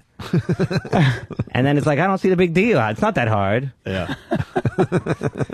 Just humiliates you? Yeah, just because she's already like a Wall Street tycoon, and then she's like auditions for a sitcom and books it like with no effort. She makes a lot of money? Yeah, she does really, well. I think Dan, I feel like a bitch, I think you're a bit bitter. If that's the word, then I guess I embrace it. I mean, some people, that's a charged word, but I guess there's no other way to describe the situation. Are you at least getting laid? Now and again, but I'm not. That's not a priority with me. I turn away pussy. The truth is, and people don't believe it. But I to me, unless they're hot. Then I just sixes. I'm not interested. Sevens at a minimum. Now that being said, of course, sometimes it builds up to a point where you're like, you got to get rid of the poison. You got to get rid of it, and then you just go with whatever's there. But which is just a fat pig. I've had as low as 3. Yeah. Yeah, and I'm probably being generous with that, but really, I mean, considering I've never even I don't even know what a 1 would. Yeah. What made her a 3? Well, she was overweight, bad teeth. Bad teeth is a biggie, obviously. How overweight was she? She wasn't monstrously overweight. Were the teeth mildly bad, or was it rot? Medium, Yeah. I guess like you were describing a car interior, it would be about a 5. Yeah. So bad breath. No, the breath was fine. But it's just the overall package, the face, everything was. Came together in such a way that I give her about a 3, maybe a 2. I've never even seen a 1. A 1. A 1. I just sort of a theoretical thing. Yeah, it's like the benchmark. You just kind of leave it there. Well, you can't give anybody a 1 because then you'll see somebody like, you don't want to be unfair to somebody who's completely deformed. You can never. Yeah, I get it. That's why I don't give out 10s either. Because basically, if you're giving a girl a 1, that you're basically saying that's the ugliest girl you've ever seen in your life. And you're ever going to say... Because you can't give someone a 0. Right. Because they are alive. That's why I hated it. What game show was that where they had to score you from 1 to 10 or something? And they would give like a 10 to maybe the first or second person that came out. It's like, wow, that is an amazing performance. That person deserves a 10. It's like, well, what if someone comes out and does even better? Yeah. You can't give them better, so you should only give out 9s until the last person comes out. Because it's all relative, Yeah, you got to see everybody first. Yeah. Can I interrupt it? God bless the Canadians. Stupid Travis's team. They're jumping up. Look at what they're doing to the police cars. They're kicking in police cars. Because the Canadians, look what they just did. And the CNN anchor has to be all serious. She's disgusted. They were jumping up and down on the police car, kicking it, and then they decided, the Canadians win, we have to light this bitch up. Hey. So, sorry. I'm sorry, Ant. Oh, I made my point. Okay. It was ridiculous and useless, but you well made. But you made the point. Yes. All right. So you're not getting laid much. No, not that much. When you have to get rid of the poison, you do the deed. But like I said, it's not a huge priority for me. I'm not like a lot of these comics that they spend 99% of the time sniffing around, trying to get laid. But but there's probably something wrong with me, maybe biologically. So because I'm just not that horny. Really? You don't go horny? I am. I am horny. But everybody's it's like, horny. Yeah, I am horny. But it's not like it's like to go with a chick that's like I don't know that well and it's gonna be awkward afterwards. Really? I guess you could say, well, why don't you have a girlfriend? That's a whole other issue, in terms of that I have, in terms of inability to, kind of relate to somebody on that level. Would you let a girl like put you on your hands and knees and just eat your ass and jerk you off? Yeah, well, why that's an odd question, isn't it? I mean, you're talking about like a rusty trombone type of a situation? Yeah. Yeah, I couldn't imagine why I wouldn't. Do you like go home and watch like porn on the internet? Do you surf for porn? You porn. You porn? Certainly, definitely, a good thing. What do you? But the problem with internet porn is now it's like so accessible that it's just I have to keep upping the ante in terms of debauchery, in terms of perversion, and What's your favorite clip right now that you've seen recently? that gets Dan Natterman just. I like a, foaming out of oddly the penis enough, hole. and I hesitate to say this, but pregnant porn I don't find offensive. Mm-hmm. Especially when there's two dudes, because I know at least one of them's not the father, which is particularly perverted. Yeah, that makes a lot of sense. But not usually pregnant. I mean, like 4 months. Because pregnant porn in general, it's just the husband. I don't like any porn where it's the husband and wife, or there's any "I love you," or there's any tenderness. I mean, you know what I mean? If I know that they're just getting dirty. If I see like husband and wife, husband bangs MILF wife, I'm like, get that shit off of here. I want just somebody you just met. Mm-hmm. You're like a big fucking pregnant areola. I like that too. The big brown. Big brown or pink areola. Ugh. Just fucking big fat milk tits. Just overly brown and overly big, Jimmy? Yeah, big milk Ready tits. to be all chewed out by some fucking little alien. Yeah, her nipples Yeah. grow. We get Children. it. You don't like kids. They ravage the woman's body. Who the fuck would want them? Look like big pink milky thumbs. Her nipples. Big suckable fucking bottle caps. Oh, there we go. Gravy stains. I like that. Yeah, those are too much, though, those pictures you're showing. Oh, Why? God. This is just pregnant girls there, Dan. Yeah, We but thought they're we'd too make many you feel months good. in. No, I'm thinking maybe 3-4 months in. So you have a limit. Look at the one in the middle. Where was that on loan from? That? Yeah. What the fuck is that thing? between Holy her legs? Can you open shit. that one up and make it bigger? Yeah, there's something bad going on there. Goddamn Link. I hate when links don't go to the actual picture. They just go to another porn link. You fucking gotta use a Mac. Porn You gotta- sites have no fucking dignity, no of respect, course no not. Look nothing. at that pregnant belly. I had a pregnant girl. She sucked my dick. Me and my buddy Larry, and then she sparked up a crack pipe in my grandmother's nice. basement. And she was pregnant? 9 months. Oh my The God. fucking kid introduced himself. Hello out there. Hello. Yeah, poked his little fat face out. Just give me a warning. Oh, next look at time that! so I Look can at that check one with my the head. big dark. See, that's a perfect example of disgusting. Where's What? Katie? The one with the red fucking panties. Look at the nipples on her. What? That's her? awful. Yeah. What's wrong with her? Look at the nipples. Looks like cow patties. They're in her fucking. It's like she dipped them in diarrhea. She's just like, I don't know, dipping them in chocolate. All right, Dan's joining the program today. Very good. Earth Day is happening. I think they fixed this Earth Day song. Let's hope so, Opie. That failed miserably on the other side of the show. It needed the big ending. Remember that? So the boys reworked this. Good for them. Dan, worst egg eater ever. Well, I was Is he? wrong. I have it on my phone. Just keep enjoying that egg. Sorry, Josh. Here we go. Oh my God, worst egg eater ever. The listeners hate when we eat on the mics. That's good to blame someone else today. What's that, Jimmy? I'm not eating. That's Natterman.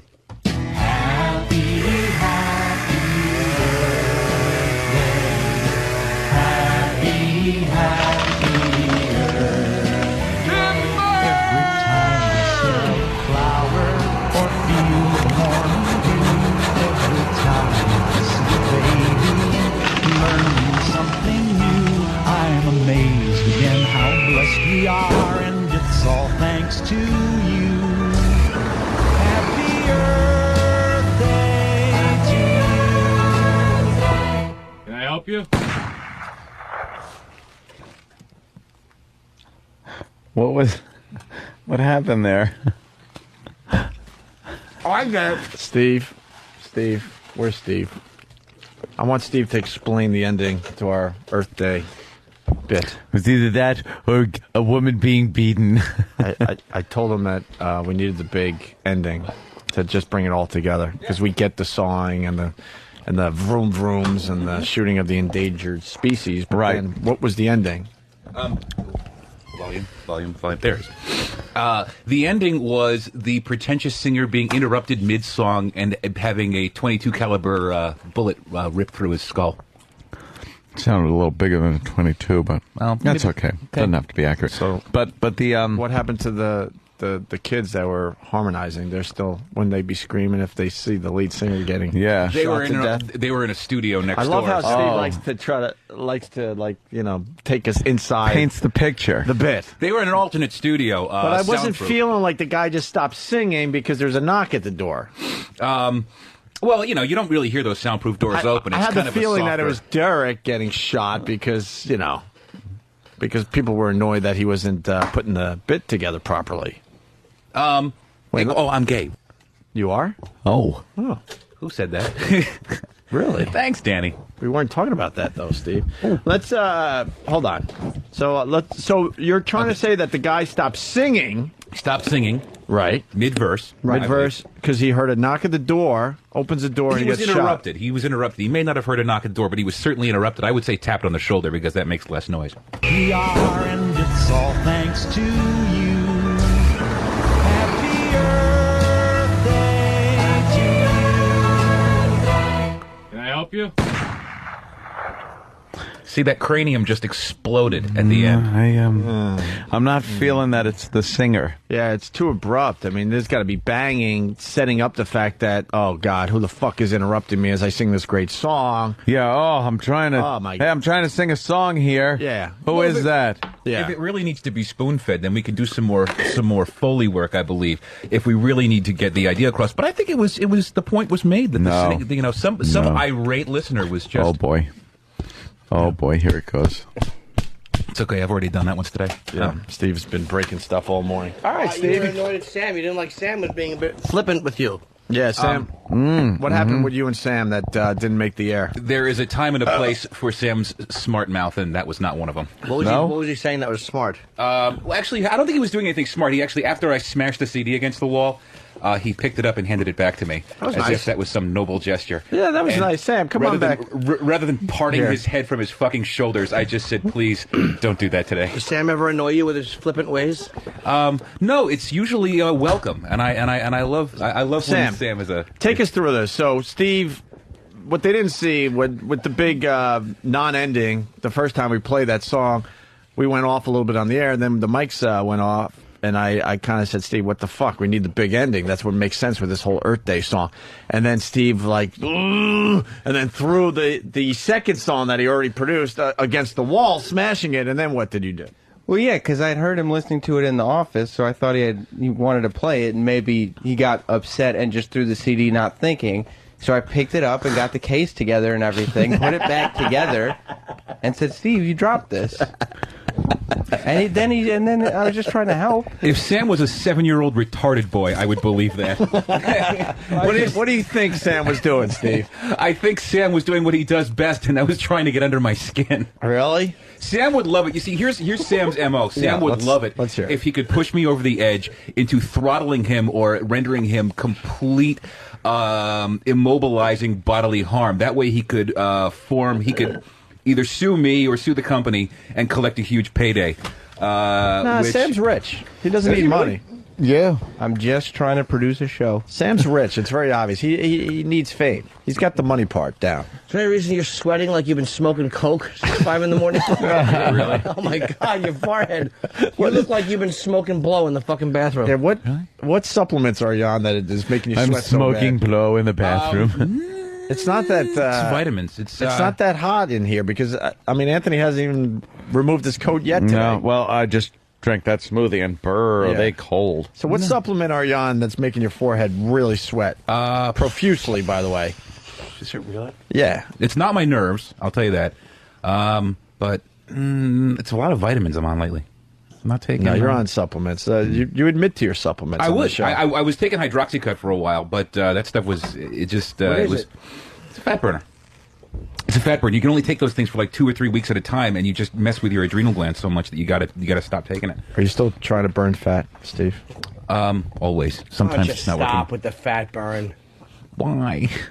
Someone around here might have said that although you eat smaller portions, you still eat bad. Oh boy. Oh, I'm sure I eat like shit. Someone might have said that. Oh boy. Someone being... Think of who that might have been. I don't know who it could have been. I'm just looking at you, Sam. Don't be paranoid. It wasn't me, Steve. I just try to help. That's all I do to you. Yeah, Who was it? Danny is not suggesting, it's a communique from Danny. He writes he takes a Ziploc bag full of pills every morning. I do. And it's all vitamins? Yeah. I take 11 different vitamins, and no, prescriptions are in the morning. But, yeah, it's mostly vitamins. It's mostly like vitamin... You're on something. No, really. I swear.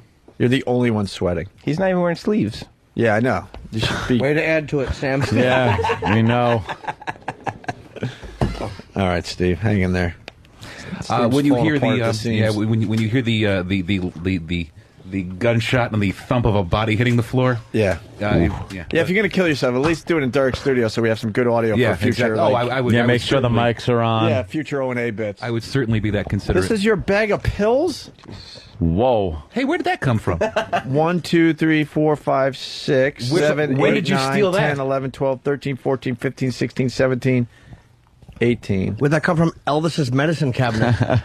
Junkie. No, it wasn't stolen. It may have fallen to the floor. When? A couple days is ago. Steve getting mad? Why were you out of pills and going? Where the hell my pills go? Yeah. Yeah. Wow. I recognize one that might not be a vitamin. You know what? Where's my Cialis and Valtrex? That one's not a vitamin. No, that one might be. No, it's so not. So you could deal with the staff that you have. Yeah. Accurate. That's a mother's little helper. Steve's got a mother's little What is helper it? with his Ziploc full of vitamins. That is. Sounds like vitamin, right? It's vitamin Z or No. X. Hold on. Wait, Vitamin wait, X. No, it's not. It's Is it a Valium? Wait. It's a vitamin V? No. It's, No, that's not a. No, nothing like that. All right, just write it out so I know. I won't say anything. Is that a Xanax? Let me see. What is it? Of course he's going to say it. Oh, what? Laura? No. Lorazepam? Yeah. AZT? Yes. What does that do? Anti-anxiety. Oh, Wait, what's the brand name? That sounds like the I think that's a generic equivalent. Oh, okay. Mr. Lorazepam? I think I'm doing this play. It's out of the question. Out of the question. You're fucking sweating like John Candy and JFK. You're going to dance all over your pills, Daddy-O. Had a good day to you, sir. But most of these are vitamins. This is mostly vitamins. Sure, most of them. Yeah. Except for that one. All right. Hey, the internet game called Border Patrol causing controversy. Is this one of these video games that's really lame on the internet that no one really is going to play? Real bad graphics. Probably. These type of games come out all the time, and they're just really lame, and They're just to get attention from the news so they can go, more violent video games are destroying this country. You're absolutely right. Yeah, no one's going to actually play this game more than a couple days after they read about it on the news. Oh, it's a stupid, flash animation game. Yeah, so you got what looks like Mexicans trying to run and jump over a little river into America, and you have the scope on these people, and you try to shoot as many as possible as they jump the river and come into America. Move your mouse and pull the trigger. I could see where the media would be outraged over this. An internet game called Border Patrol with little skill or strategy. The target, cartoon figures of illegal immigrants. Ultimately, if this is not solved by the government, it will result in bloodshed. Tom Metzger calls himself a racial separatist. His website has a section called Racist Games people can download. Probably a lot of people have been dissuaded from actually picking up a gun and going out and shooting people because they let off steam playing these games. Bin Laden Liquors. African Detroit cop. Kaboom. He says he didn't make these games and wasn't able to tell me who did. I think that the white race in this country, in North America, better wake up and get a wake-up call if they're going to survive. So wake up, white people. This is, who gives a shit? I don't know. I'm a little frightened. Are you? Metzger could be a little extreme at times. Yeah, I know. He's not extreme enough. Just a little bit. Of course. Well, we got some feel this sends the wrong message. Yeah. The rules of Border Patrol. Shoot and kill undocumented men, women, and children as they cross the border. A man with guns. A so-called drug smuggler. and a pregnant woman with kids. That's where you have to question, where has our society, gone? Edmundo Hidalgo is president and CEO of Chicanos por la Causa, a social services agency. Like Causa? He grew up on the border. But the messaging behind it is that it's okay. It's okay to kill an immigrant. Assigned to a We got the welfare message. Huh? They're fucking being splattered with bullets. It wasn't exactly hidden in the subtext. Fucking asshole. It's not accurate because you could take out 3 of them with one shot. Yeah, I know. Ain't no sense. Wearing their hats. Assigned to a welfare office. An American flag with the Jewish Star of David instead of 50 stars. And so for me, it's one more way of planting the seed of hatred. We as a community cannot tolerate, even a little bit of a particular segment being dehumanized. They couldn't get a better spokesman than that, Oh, I know. Makes you want to shoot, doesn't it? And then finally, official finds it disturbing that some find this so funny. Former Arizona Attorney General Grant Woods also is not amused. He was part of a panel appointed to come up with a new immigration-related policy for the Phoenix Police Department. Well, I think that's pretty depressing that anybody would come up with that anyone would play that game, that anyone would think it was funny. It's mean. It's mean-spirited. I don't think this is okay on any level. Grant Woods says games like this make undocumented immigrants seem less like real Illegal. people. Fucking asshole. He argues, regardless of where they come from or why, they are somebody's son, mother, or father. You wouldn't sit there cross them at the same time. Exactly. The border. A controversial way to earn points and pass time. What do you expect Grant Woods to say? Yeah. Everyone knows fucking Grant Woods is a fucking Peter Pumper. Whatever. No one's going to really play the game. Now that it was on the news, people go, I'm sure a lot of people are checking out the website as we speak, but... Grant Woods is a shit dick with no sense I hope of humor. Xbox comes out with their own version. Exactly. Kill a you-know-what. At least the graphics would be better. Oh, it'd be great. Maybe with that, you have like an actual gun that you can, a gun attachment for the... Like Duck Hunt. Duck Hunt. All right. Dan Natterman is in studio today. Hey, did Kenny forget my coffee, or is he out in the fields harvesting it right now? Oh, no. Now there's trouble. Yep, Kenny Kenny mess up? did that fucking... I'm he blew our sorry. guest off. I seem to have made an error. We have a guest, and Kenny blew him off. He didn't Dan, care. lucky you. No, he was very cordial. He said, "You are the guest." I said, "Well, because he said, what do you want?" I said, "Well, lucky you. What do you got?" And he says, "Anything. You are the guest." Call Kenny before he gets in his car, because lucky you, Dan. When Kenny messes up, the person that he messes up, like in your case, he messed up your order. You, my friend, get to give Club Soda Kenny a bare bottom spanking. No, I don't know that I need to do that. That's what we do. Is that a choice, or is that a mandatory? If the only way he'll learn. Technically, you got a choice. I mean, if you want to come back to the radio show, you'll give Club Soda Kenny a bare bottom. What can I do? Use a newspaper or something? Well, I don't have to use my hand. If he truly did mess up your coffee order, I guess we can make an exception. He messes up on purpose. Maybe we'll allow him to wear his underpants. No, why? What, are we gay? Well, because Dan's maybe not used to the bare bottom spanking. Dan's a disciplinarian. Dan understands. Dan, will you? I understand the need for discipline. Certainly. And your point is well taken. I just don't know that I want to put my hand on Club Soda's bottom. You really don't have a choice. I mean, we can work with you a little bit. I mean, if you want him to wear the underpants, that's okay. Yeah, I think I would prefer that. All right, let me... underpants. Is that Kenny on the line? Hold on, we're trying Spare to get the rod.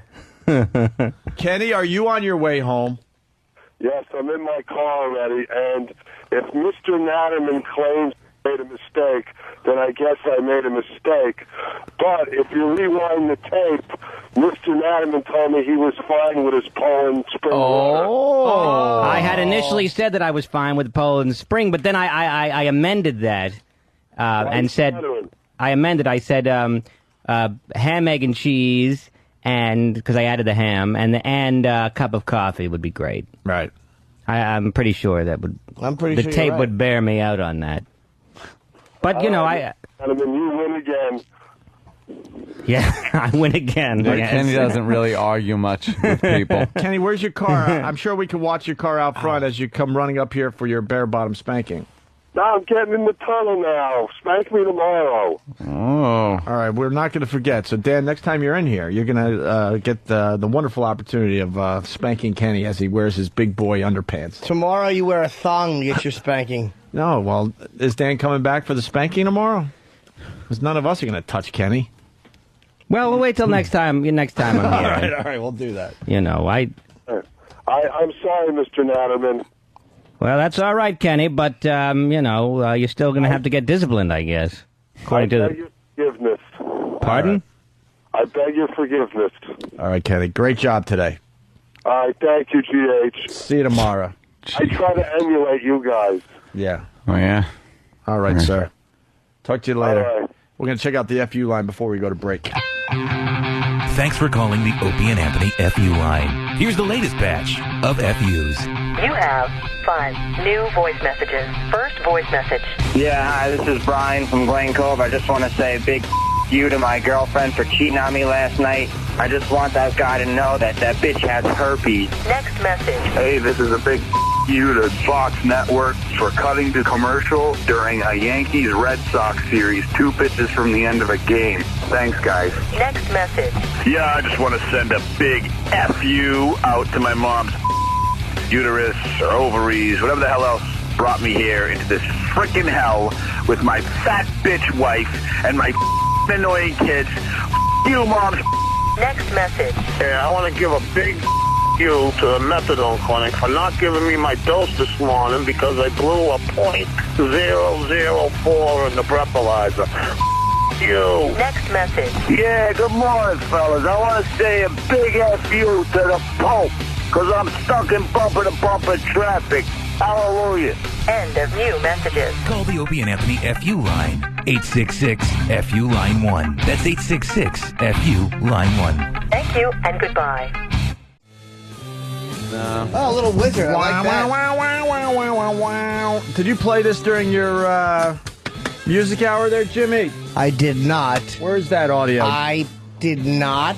Jimmy was a guest DJ on 92.3 K-Rock here in New York City. We're getting that audio. Dan Natterman in studio. You promoting anything, Dan? No, you know what? Just go to my MySpace page, befriend me at myspace.com/Dan Natterman, and then I will keep you appraised because I have a CD coming out very soon. The guy is slow as molasses, the guy that's editing it. Yeah. I don't know what his deal is. He wants to make sure it's a masterpiece for you. And you were horrified by Jim Norton talking about how he shaves his ball bag with a razor, huh? I don't know if I was horrified. I just don't, to put a razor, I don't know. Why you need to shave it all off like that? My balls are sore because I have razor rash on them. Oh, people always bring up the fact that you got to be crazy to put a razor to your ball bag, but that's the toughest skin on your entire body. I think that skin is even tougher than the elbow skin.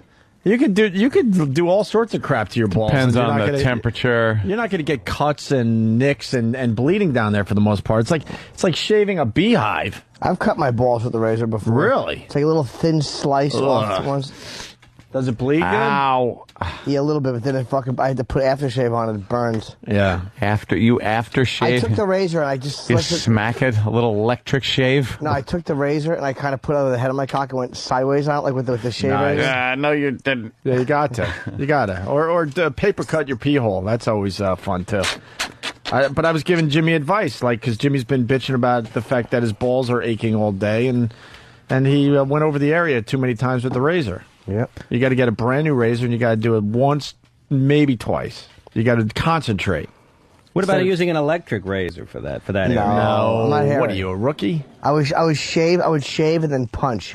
Plus, I think the fucking shaving cream I'm using is like a little, got like an essence in it, which is no good. Like a perfume. Yeah. Do you got to move your ball bag around to get tight, flat surfaces so you can shave it better? No, I shave while it's wrinkled. I just pull the fucking...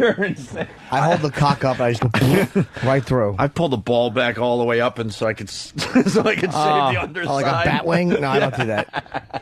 I don't do that. It's like when the old barber would push the nose up to get underneath. You gotta, make sure you get all the areas. You gotta move your mouth around to get the cheek a little bit. So you gotta pull your sack out. Well, if you're gonna shave your ball bag in the area down below, you don't want it to look like an old man that forgot to shave certain areas of his face. You want it all clean. If you're going to go that route, you want to make sure you get every little pesky hair. Every nook and cranny. You want every nook and cranny shaved. Norton did a guest DJ spot. We got your 3 breaks. They allowed you to talk for 3 times total there, Jimmy. For a total of 1 minute, just about 2 minutes they gave you in 1 hour. Well, they didn't ask me to not talk. That's all I said. Like, they didn't say, okay, just do this. Right. I probably could have talked more. So this is you talking about Motley Crue and Ozzy. Oh, this is as you were guest DJing. Hey, this is Jim Norton from the Opie and Anthony Show. That was Live Wire by Motley Crue. That was one of the first videos banned by MTV. It was like a really bloody video, and they wouldn't show it. And anyway, it is Jim Norton. I got sick of hearing everybody else's crap, so it's nice to be able to play my own music here on the Your Rock playlist. Just doesn't get any more exciting than this, folks. I got to submit some of my own. I battened down the hatches and chased the station management out. And so I got to pick a few songs. And the next one's a new Ozzy song. Now, I tend to be old school, but this is the one he opened with in concert when I saw him in December. And it's a great new tune off of the album Black Rain. It's I Don't Want to Stop by Ozzy. All right, here's something. I will not do that for them again. Why? If they fucking have me talking, I did not talk over the music. You're not a hit the post type of guy. Hitting the post is what wrecked radio. You want to like make sure everyone's listening to what you have to say, and then when you're done, music starts. Exactly. I'm not a fucking recording. Yeah. No, I'll give you this Hitting much. The post stinks. When I heard you were doing an hour over there, I'm thinking, oh man, they're gonna force him to play a bunch of horse shit. I saw your playlist; it was way different than what they play on a regular basis. Yeah, they were cool. They let me pick what I want. They were really cool. I didn't see many hits in there or many songs that they play when you're not there. No, I only picked 6. I mean, they just let me pick 6. I picked what I wanted. All right. Hey, it's me, Jim Norton, and this is Your Rock, K-Rock. This is my playlist, and that was Ozzy's I Don't Want to Stop, and Motorhead, We Are Motorhead. How do you not love Lemmy? He's an alcoholic with growths on his face, collects Nazi memorabilia. Guy's a complete creep. All right, let's see what I got next. Now, I like Dio. I'm a big Dio fan. A lot of people gave him a lot of crap after Ozzy left Sabbath, but I think he did a fine job. And then he kind of branched out on his own and put out some great stuff. So this is Stand Up and Shout by Ronnie James Dio, the little fella. You can't even tell when he's standing up because he's short. Get it? Jimmy, this was supposed to be a good thing for everyone. Come on, Jimmy. What's wrong, Jimmy? Because I don't talk over the fucking beginning and hit the post like yeah, every you other do. fucking... I heard it. It was dumb music. Dude, Jimmy, I just heard it. Jimmy, you're DJing. You're playing the records. Yeah, I do play the records. Hey, everybody. You decide to push play at that point. Now, here's what I do. What? I talk. I go, here comes Ozzy. All right. Play. Jimmy, we're going to have you hit the post like you were doing on your fine music show. No, sorry, Bob. What song you got? It's I Don't Want to Stop, the first I Don't Want to Stop. Ozzy, could you hit the post for us? You got a real talent for it. Jim Norton, everyone. Well, this is a little number off Ozzy's new record, or CD nowadays, or maybe Laserdisc. And, Ozzy's been putting out a lot of good songs for a lot of years, and this is a newer one that I happen to like. What, Jimmy? Turn on the music! It's off the newer album, which is called Black Rain, and funny story, but he actually opened with it when I, talk later. Stop talking. I fucking hate hitting the post. Yeah. It fucking stinks when they hit the post, and I know that that's the way they do it. It's fancy. Stop talking over the fucking music. Jimmy, it's fancy DJing, though. It's You're fucking, good. it's horse shit. No, you're good at fancy DJ. I am. Do you write down how much time you got to talk before they start yes, singing? Of course I do. Yeah? Yes. All right. I'm fucking Pete Post Hitter, they call me. Ken G, I think, from Albany writes, gay or funny, stealing your fiance's intuition, which is the lady razor built into a bar of soap on a handle to shave your balls and ass crack, leaving little hairs as a telltale sign you used it. Oh, okay, that's hilarious. It's better if you do use a toothbrush to fucking clean your crack out. There you go, bitch. You want to talk while the Godfather's on? Yeah, just scrub it out nice. Yeah, brush your teeth with my fucking shit flex. Brush your gums with some fucking duty flex. All right, one more example of Jim Norton good. being Professional DJ. Being a fancy DJ.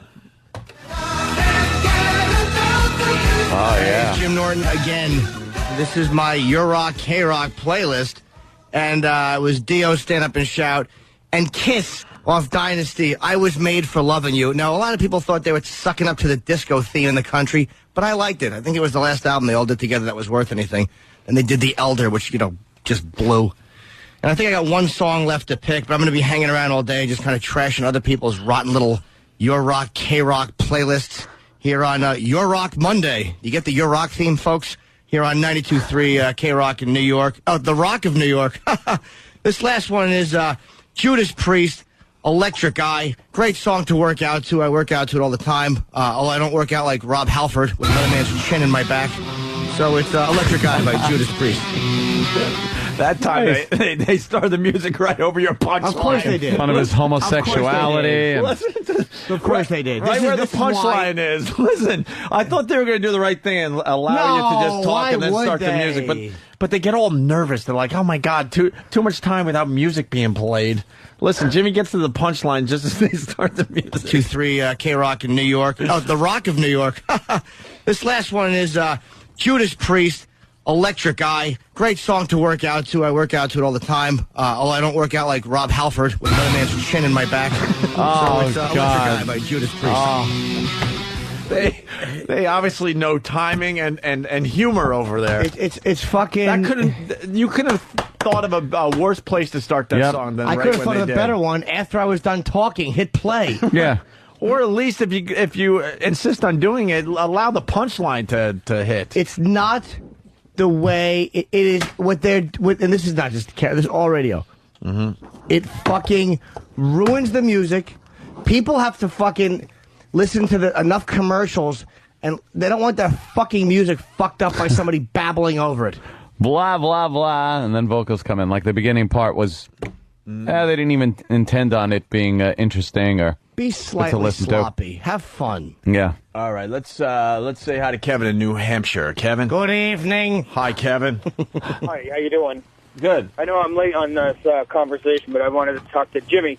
Yeah. Hey, I've been shaving myself for about 6 years now. Good boy. And I found that I use the Intuition razor. You guys mentioned that earlier. Right. But one of the hardest areas to get is in between my crack where the hairs grow in there. What do you use to get that hair out? Nothing. I don't have much hair down there. Fucking. No. Nah, man. I shave under my ball. I don't have a lot of hair. I have a very lickable asshole. Do you? Yeah, according to reports. Yeah. Dude, hire somebody to do it, and then you just kind of bend over and let them get in there. I hope you're honest. And get those pesky hairs out of there. Yeah, that's a good tip on the nick in your ball bag, too. I never thought about using the shaving cream. Well, why do you shave around your asshole, sir? I mean, dingleberries, what are we worried about back there? No, it gets sweaty and itchy, and it gets perianal dermatitis. What the hell's that? Dan knows about Doesn't sound that. good. Well, it's anything that ends with itis is Not some good. sort of infection. Yeah. There's got to be one good itis. No. Good-itis. Well, I need one good itis today. All right, thank you, Kevin. All right, thank you. Let's say hi to Steve in Pennsylvania. Steve, what's up? Hey, how you guys doing? Hey. Good. I was telling Jimmy she used Magic Shave. That black guy did it on her face. It works pretty good. It's like a powder. What's Magic Shave powder? It's black guys use it on their face. They don't get razor bumps. You put it on and it wash it off and all the hair comes off. Oh, yeah, I know. Like Nair. Oh, it's like a Nair product? Yeah, it smells really bad, but it works real good. I don't need that, sir. My fucking balls are okay. They'll be all right. They're just a little achy right now. They need a good fucking kick. Yeah. Good fucking shoe to the middle of my fucking Vas Deverns and straighten me fucking right out. Let's go to Alberta. Nice fucking heel. Tim, what's up? Hey, I was just curious. Back in the day as a young fella, I was told that hitting the post was for people not to record the songs off the radio with your tape deck. Maybe because then you wouldn't need radio, but for whatever reason, we have something called iTunes now. So fuck Wolfman Jack and his corpse. Let's fucking step it up a bit. They do it because they know DJs in general are not saying anything interesting in between the music. Mm-hmm. But they should have got rid of that dumb thing if they're going to have little Jimmy Norton doing it. I won't do it again if they hit the post. It's got to be when I'm done talking, then you may play the music. Yeah. I don't want my punchline Yeah, the stepped on. second you're out. And you should end every break with, go. Music, play the music. No, your thing should just be you do your funny thing and then go. Go. And then music starts. I'll say cool. Go. Bo Show. Holy shit, is she hot? Huh? Who is this? Shakira? Oh, is that Shakira? Yeah. Shakira. She's beautiful. Look at that. Oh, my God. Look at that thing. She actually fucking wrote me an email? No, she didn't. Jimmy. On MySpace? Pete handles her. What happened? I don't know, but I'd like her to fucking take a nice dump on my foot. Oh, the good old days. Yeah, with women vacuuming. Yeah. It's great. In the 70s. Vacuum that shag up, sloppy lady. Fucking. All right. She's got fucking 10 pounds of pubes under her fucking stupid mom dress. Fucking. Her cunt looks like Juan Epstein's head. Fucking. Going to the daughter's room, it's clogging up with condom wrappers. You know, because she's a whore.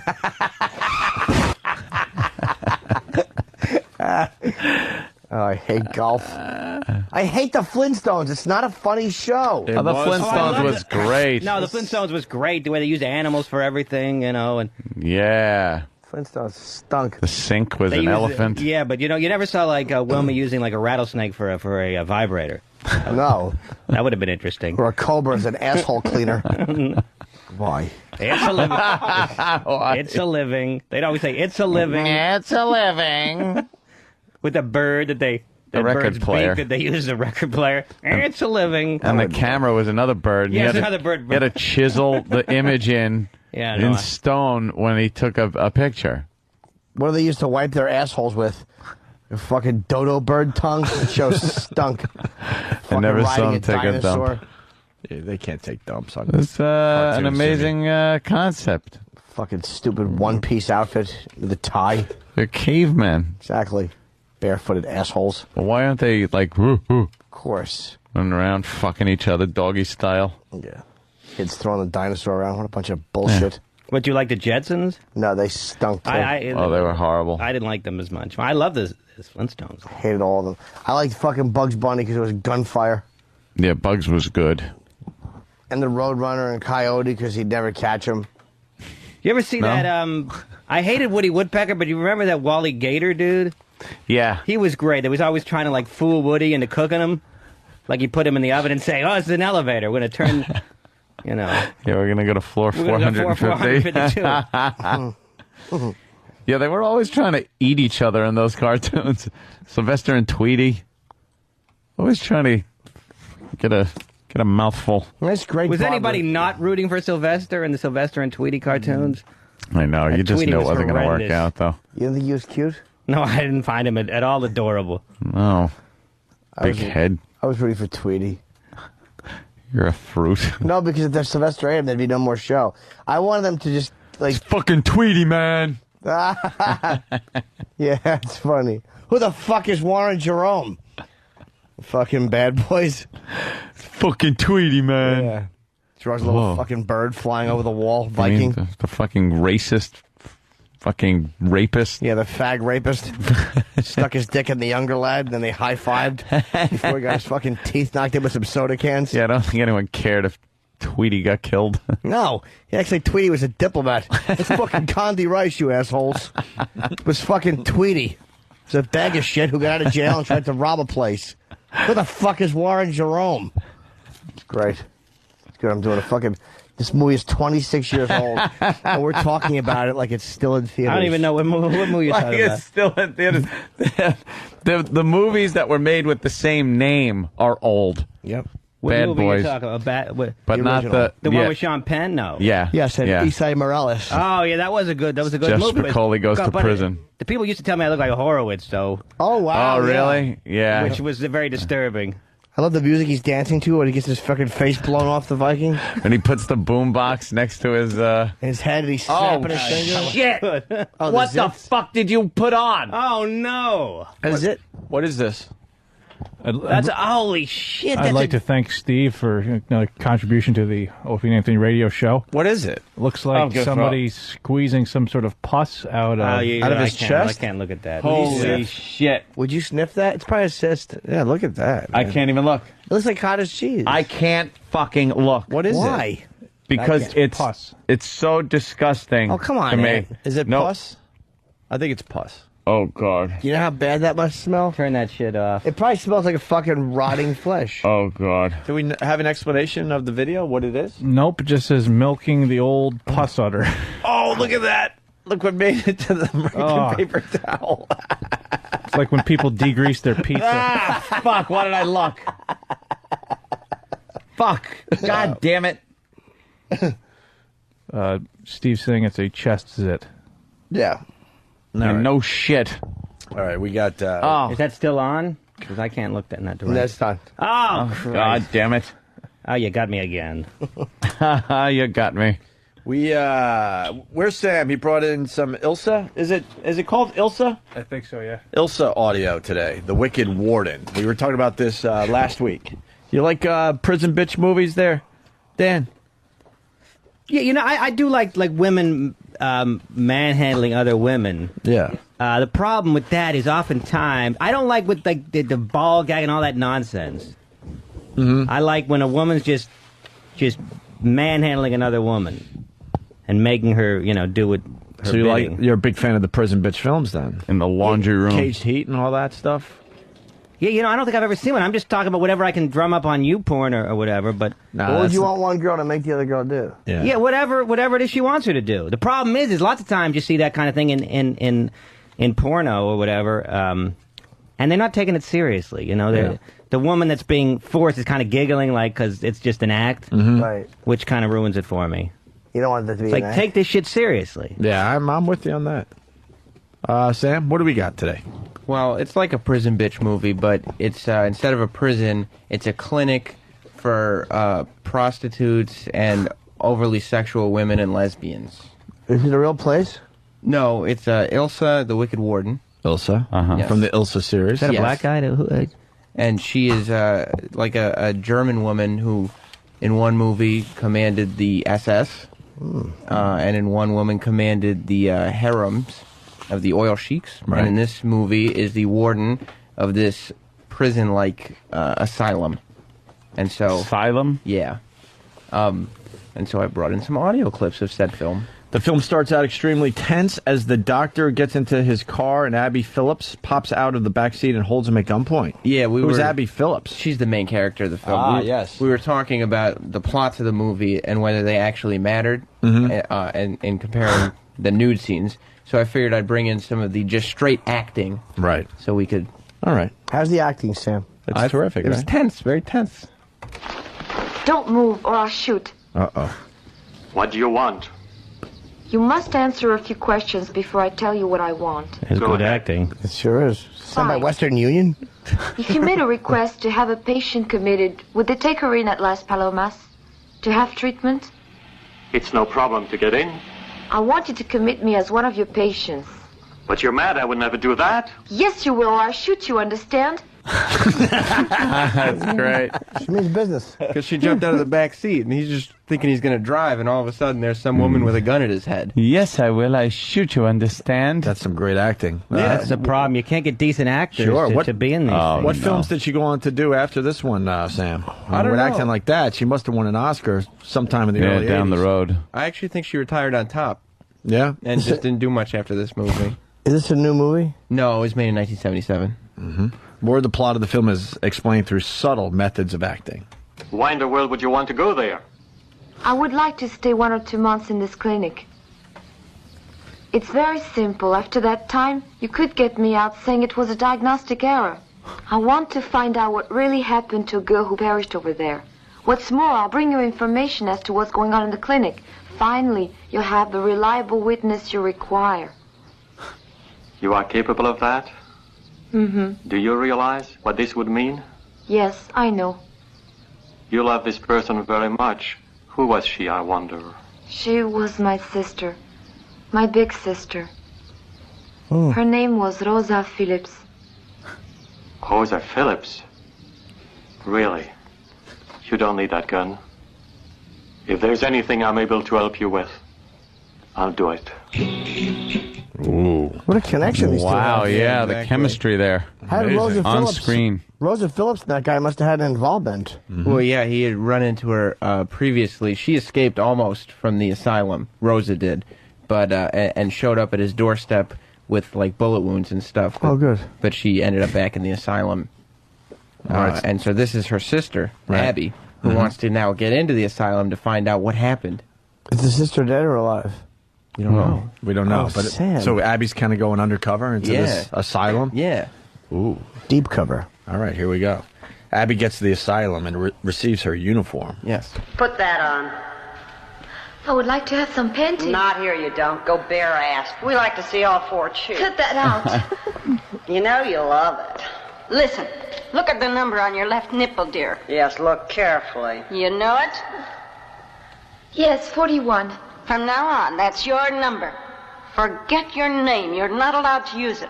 Hear me? Your number, 41, that's all. Don't ever tell anyone your name. Never. If you ever forget, it'll be bad luck for you, because you know what'll happen to you if you do? A hot iron will mark 41, a brand on your pretty tata. Tata. So yeah, they got her and they took all her clothes off and sprayed her off with a fire hose. And then they gave her a towel for like 5 seconds, and in the middle of her drying herself off, took it away from her and gave her this like men's button down the front shirt. Right. And that's all she can wear. I see her getting hosed down there. Yeah, that's it. How's her breast look? Oh my God, she's got a huge muff. What a fucking twat. What a fucking beast. Whoa! Look at this beast. Holy shit. She looks like she has a pair of string panties on with the big front. Wow. Oh my God, what a beast. That is a huge bush. What does she shave with? Miracle Grow? The hairstyle No. of the 70s. Or, No. I'm with you, Jimmy. That was all right. Huh? That was all right. Yeah, what does she shave with? Miracle Grow?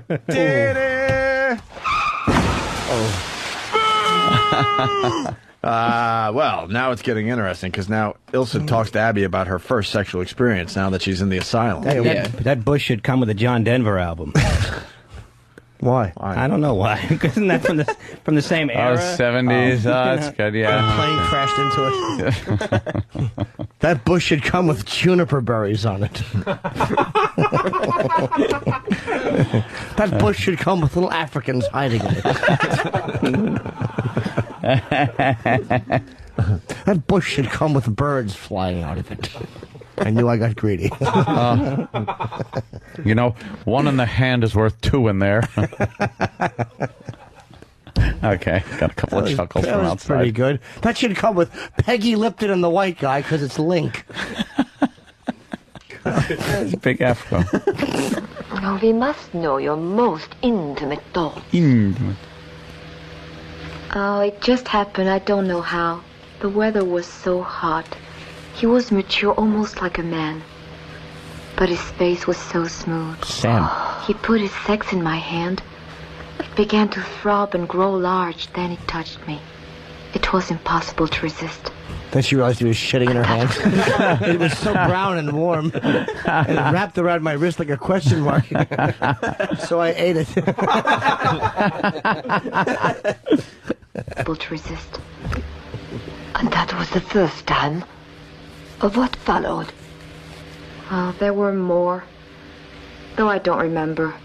Oh, well, they're going to make her remember, right, Sam? Yeah, because the male doctor is in the room with them, Right. and he wants to find out more of the juicy details. You bet he does. What's the point of these movies, in your humble opinion there, young Well, I Sam? think each movie has a different and diverse plot line, and each one has a specific reason for existence. Yeah? Yeah. A reason? I suppose the first boy told the others. Yes, they found out. They began to provocate. It made me very excited. Ooh. They were really sensual for their age. How old is the first one? I don't know, 10 or more. But he acted older. Whoa. Yeah. Yeah. Sometimes a boy of 10 will seem much more mature. You gotta ask him questions. Abby is forced to wash another patient's back in Culo? Culo. Culo? Which means ass? Ass. Yeah. Hopefully she washes it with her face. In the shower. Yeah. Hey, Nina, you scrub my back. You'll wash my culo, too.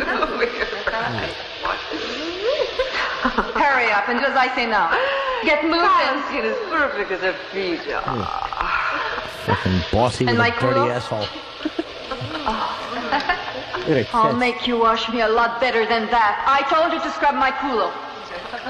Uh-oh. Yeah, she's getting angry. Yeah. Why they only know one word of Spanish? It's like in Scarface, where Tony Montana, they have one word of Spanish and a whole big rant. You would think if he's angry, they'd talk a bit more Spanish. Yeah, you think they're Spanish drug lords. Hey, I shoot you right in your culo.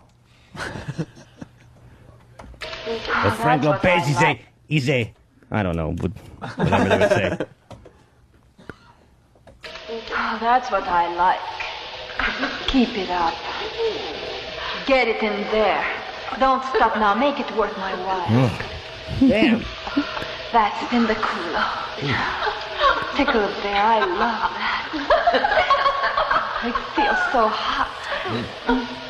Pica mi culo con tu dedo. Hey, you get that soap right away. And wash me. I didn't tell you to quit yet. No. I'll wash your mouth with that soap. Fight. So they have to do a naked shower fight because the culo wasn't washed properly. I don't Sam? think they were. I don't think they were fighting. I think she was loofahing her face with that big fucking muff. Right. I'm not saying that's a big bush, but I saw a sugarcane planter setting fire to it. I don't know. You know what? Whenever a cunt's like on that. screen, they play the Welcome Back Kotter theme. I'm not saying that's a big bush, but UNESCO declared it a something like that. Something like that. What's Sam, how's the shower scene end? A little naked shower fight, and then what happens? Yeah, well, what They you make up?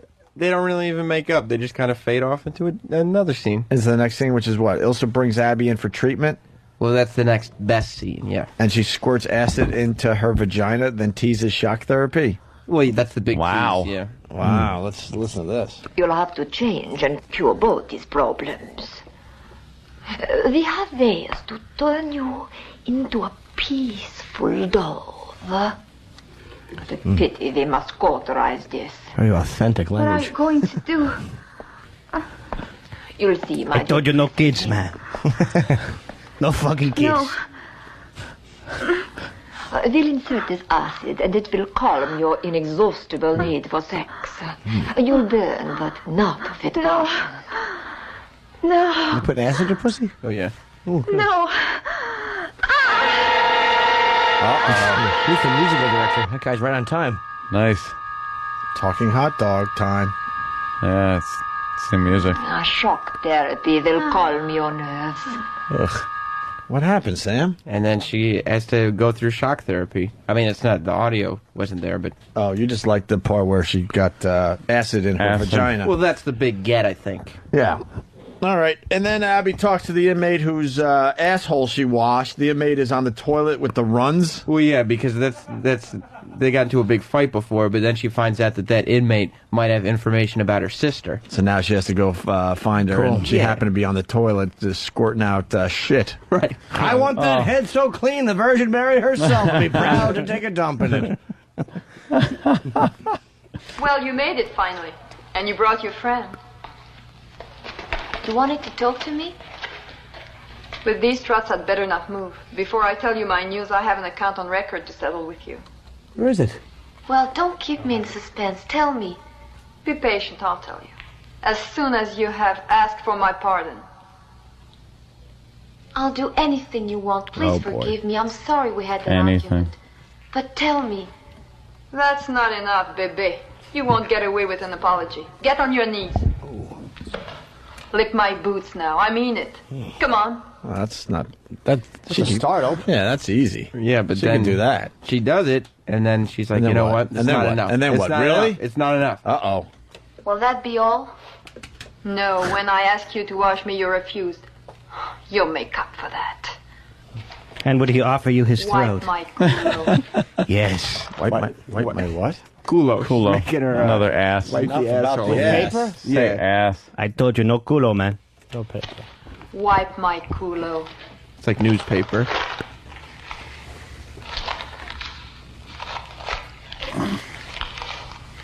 Oh, you're not done yet. Now you really eat it. Come on, lick my culo. Don't you want to know about Rosa Phillips? It's not so bad. I can jerk lick off it this. clean. No, don't quit.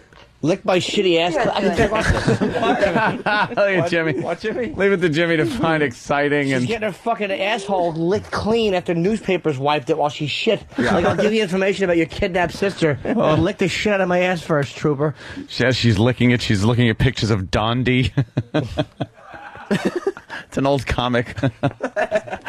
She should have said Beetle Bailey. Yeah. She wiped her ass in a newspaper. That's funny.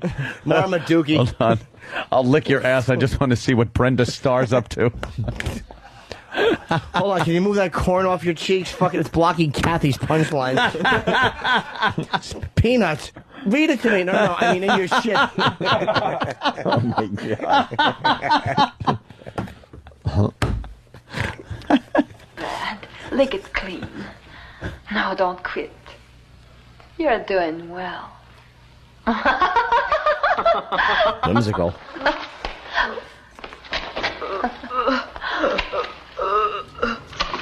She's not enjoying it? No, that's when she gets sick.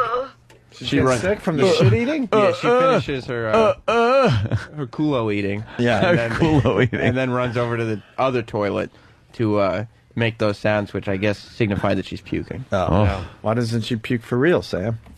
She doesn't commit in that scene. Oh, okay. I have to pee. I'll be right back. Well, no, this is the last. I gotta clip. pee, though. Oh, Okay. What's the last? How does this dumb thing end? Well, This yeah, awesome I mean, movie. she finds her sister, and then they kill her sister, and then the doctors come and take her away because she got massive shock treatment. But I skipped all that stuff. Yeah. And skipped straight for the end where all the inmates get into Ilsa's room and corner her for one final last hurrah. All right. And she's got a bush that looks like your head. Yes. Todd from Jersey giving us a heads up. Dudes on CNN, priest takes off in helium balloons and disappears. Hilarious. If we can find that story. God took him. Here's the end of The Wicked Warden. What are you doing here? Go back? Back to your cells. This is wrong. Go back. You won't get away with this. Let's massacre the bitch!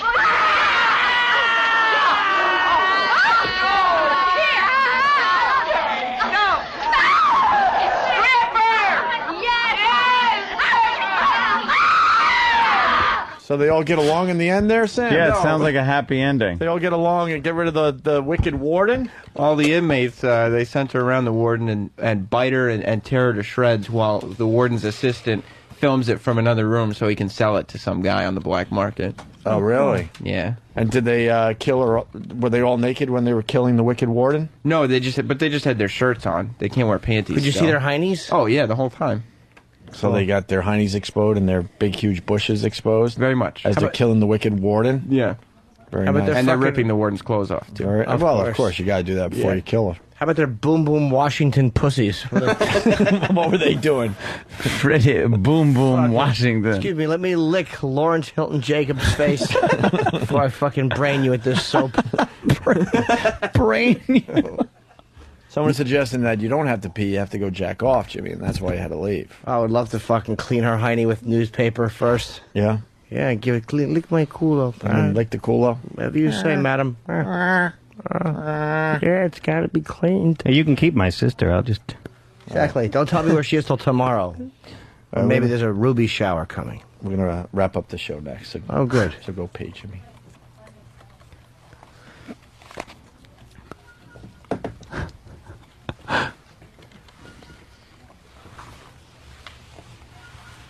What is that? What's the matter? What are you going to do? Take a leak. Oh, I thought you were doing something to Jimmy. I could take a leak. Both of you is going in there to take a leak together? Little hummingbird bladders. Both of you. Hey, Lily. That's Lil Lily. Running Fez live today or something? Yeah. Oh, fuck. Never know anymore. I drive home. I go to turn on Ron and Fez. I get a repeat. It's starting to piss me off. And if it's pissing me off, listeners are going to be livid. Guys got a work ethic like this fucking show. We like doing the minimal work for the maximum pay.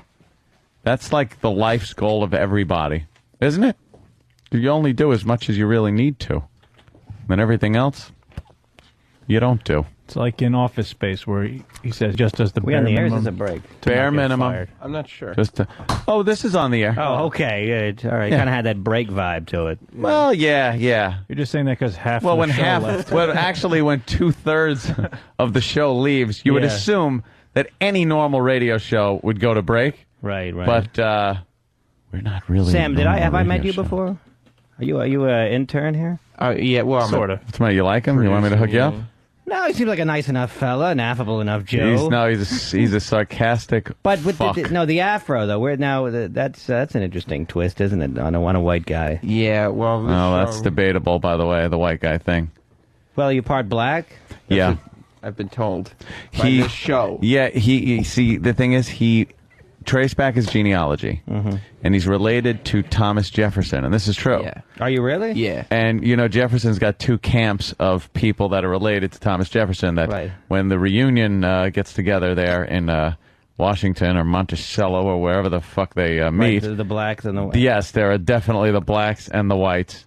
And I think sometime Jefferson or one of Jefferson's close relatives, perhaps, went out back, little knock on the old soddy out back, and, a little brown sugar. It's a theory. How come you dance so good? Right. Yeah. Woo. Just like a black girl should. That's that song. Dan, right? Right. And I assume that's what happened to him. He denies it. Well, it's only a I think theory. it's self-hating black. There's nothing on paper that says that that's factual.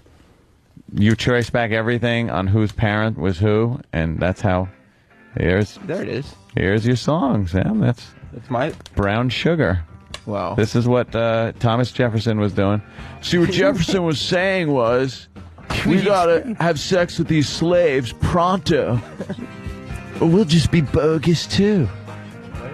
Mr. Hand. So I'm assuming you've heard the words to this song and it fits you. Yeah. I mean, it's a possibility, but I don't have the evidence to back it up one way or the other, It's I like guess. Cotton Field. Right, no. Sold in a market, Yeah. New Orleans. Right. Yeah. Yeah. Yeah, no, It's a good tune. Sure is. Just around midnight, Lyrically. right? In every way, lyrically and music. Yeah. Sam, and you dance good, right? I've seen you dance. You got some rhythm. Can you cut a rug? I do all right. Show him the dance. What a white guy dancer he was. Sam stinks, I guarantee. Oh, I bet. Sam's got a move. I hate to pimp you out here, but that cracks us up around the office. Oh, wow. Yeah, Danny's giving the thumbs up. Everyone. Oh, wow. Travis is loving it. We'll get this so you can hear it without maybe your headphones, so you can. Okay. Cut the rug. Cut the rug. Trip the light. Fantastic. Yeah. Well, you don't even really need to hear the music because you can go with or without the beat. You take your right hand and you just hit your left hell are heel. Then the right heel to the left hand. That's your move? That's your big move? Look at him cheering. Keep going. Let me get a... That's the best. You just I don't going. get it. Exactly. I like that, though. A little soft shoe. It's got a nice feel to it. Do you do anything else, or is that it? No, I mean, this usually gets the point across. Yeah, it certainly does. What point would that be? Just it's time to dance. Oh, okay. You look like a marionette. Well, yeah. You should put a white suit on and sing Minnie the Moocher. Are we ready for line of the day? Yeah, I'm tired. My Sure. fucking balls hurt, man. Huh? Yes, sweet. I know it's brought to you by AshleyMadison.com. Oh. I know that much. And so much more. And so much more. This AshleyMadison.com. What are they up to? Helping people cheat, I believe, right? Yep. They got success stories all over the place, even though they play the same success story, the same latest success story every time I tune into O2. Looking for a little something on the side and don't want to get caught. Do yourself a favor. Check out AshleyMadison.com. Here's a website for you, Dan. Hello. There's girls out there. They're married. They want some of your manhood there. What do you think? Oh, Ashley, that's like when just like no strings attached kind of a deal? Yeah. You put your profile up there, and then I guess you find each other. That's an interesting idea. All right, runner-up line of the day. Here we go. I like oddly enough, and I hesitate to say this, but pregnant porn I don't find offensive. Mm-hmm. Especially when there's two dudes, because I know at least one of them's not the father, which is particularly perverted. Yeah, that was brilliant there, Dan. Thank you. You wanted to be a little smutty, dirtier, and that definitely would prove it right there. Runner-up line of the day. Here's another one. And she's got something going on with the her little belly. Her feeders are starting to grow. Feeders, yuck. Right to the next runner-up line of the day. So that's why I keep the lights off and I have my night vision. Because then I could see and no one else can. Sure, and you can see the senator's daughter in a well. Stupid moths flying around your mansion. Yeah, right. Jimmy. AshleyMadison.com. The final runner-up line of the day. Dude, you missed my whole point. I'm not saying... Oh, wait. You need the manliness. Oh. Yes. Hated that guy. He made me laugh. Oh. Listener got runner-up line of the day. Very good. To that guy. AshleyMadison.com. Here is your line of the day. Here comes line of the day. Line of the day.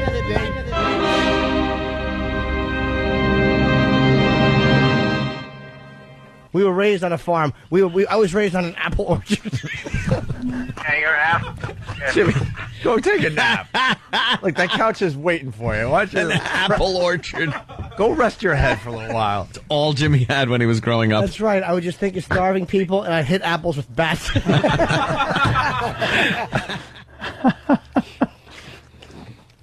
Now I'm getting in the tunnel now. Spank me tomorrow. Oh, that's just so did Kenny. All right, y'all. Dan, thank you. Thank you so much. DanNatterman.com or on MySpace? Yeah, MySpace.com/Dan Natterman. Befriend me and get all the updates when my album comes out, especially. My friends have really fallen off, too. I'd like some more as well. I think it's great to go out there and get some more MySpace friends. You want more friends? Really? Yeah. Okay. What's your MySpace?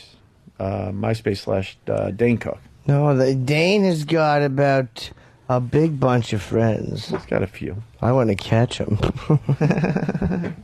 Do you think if Dane sent out a MySpace bulletin saying "kill yourself" to all his friends, how many would do it? Do you think? Wow, Bob that's Kelly. a good experiment. So that's 6. Kill yourself if you love Dane.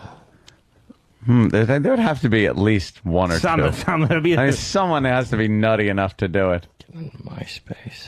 Yeah, I'll put you in my top 8 if you jump out the window. All right. See you tomorrow. The Art of the Homo. Steve from Foundry. Also goes by the name Chest Rockwell. Smooth Lebanese arms. He's tantalizingly tattooed. A big buxom bear. Glaring at every turn.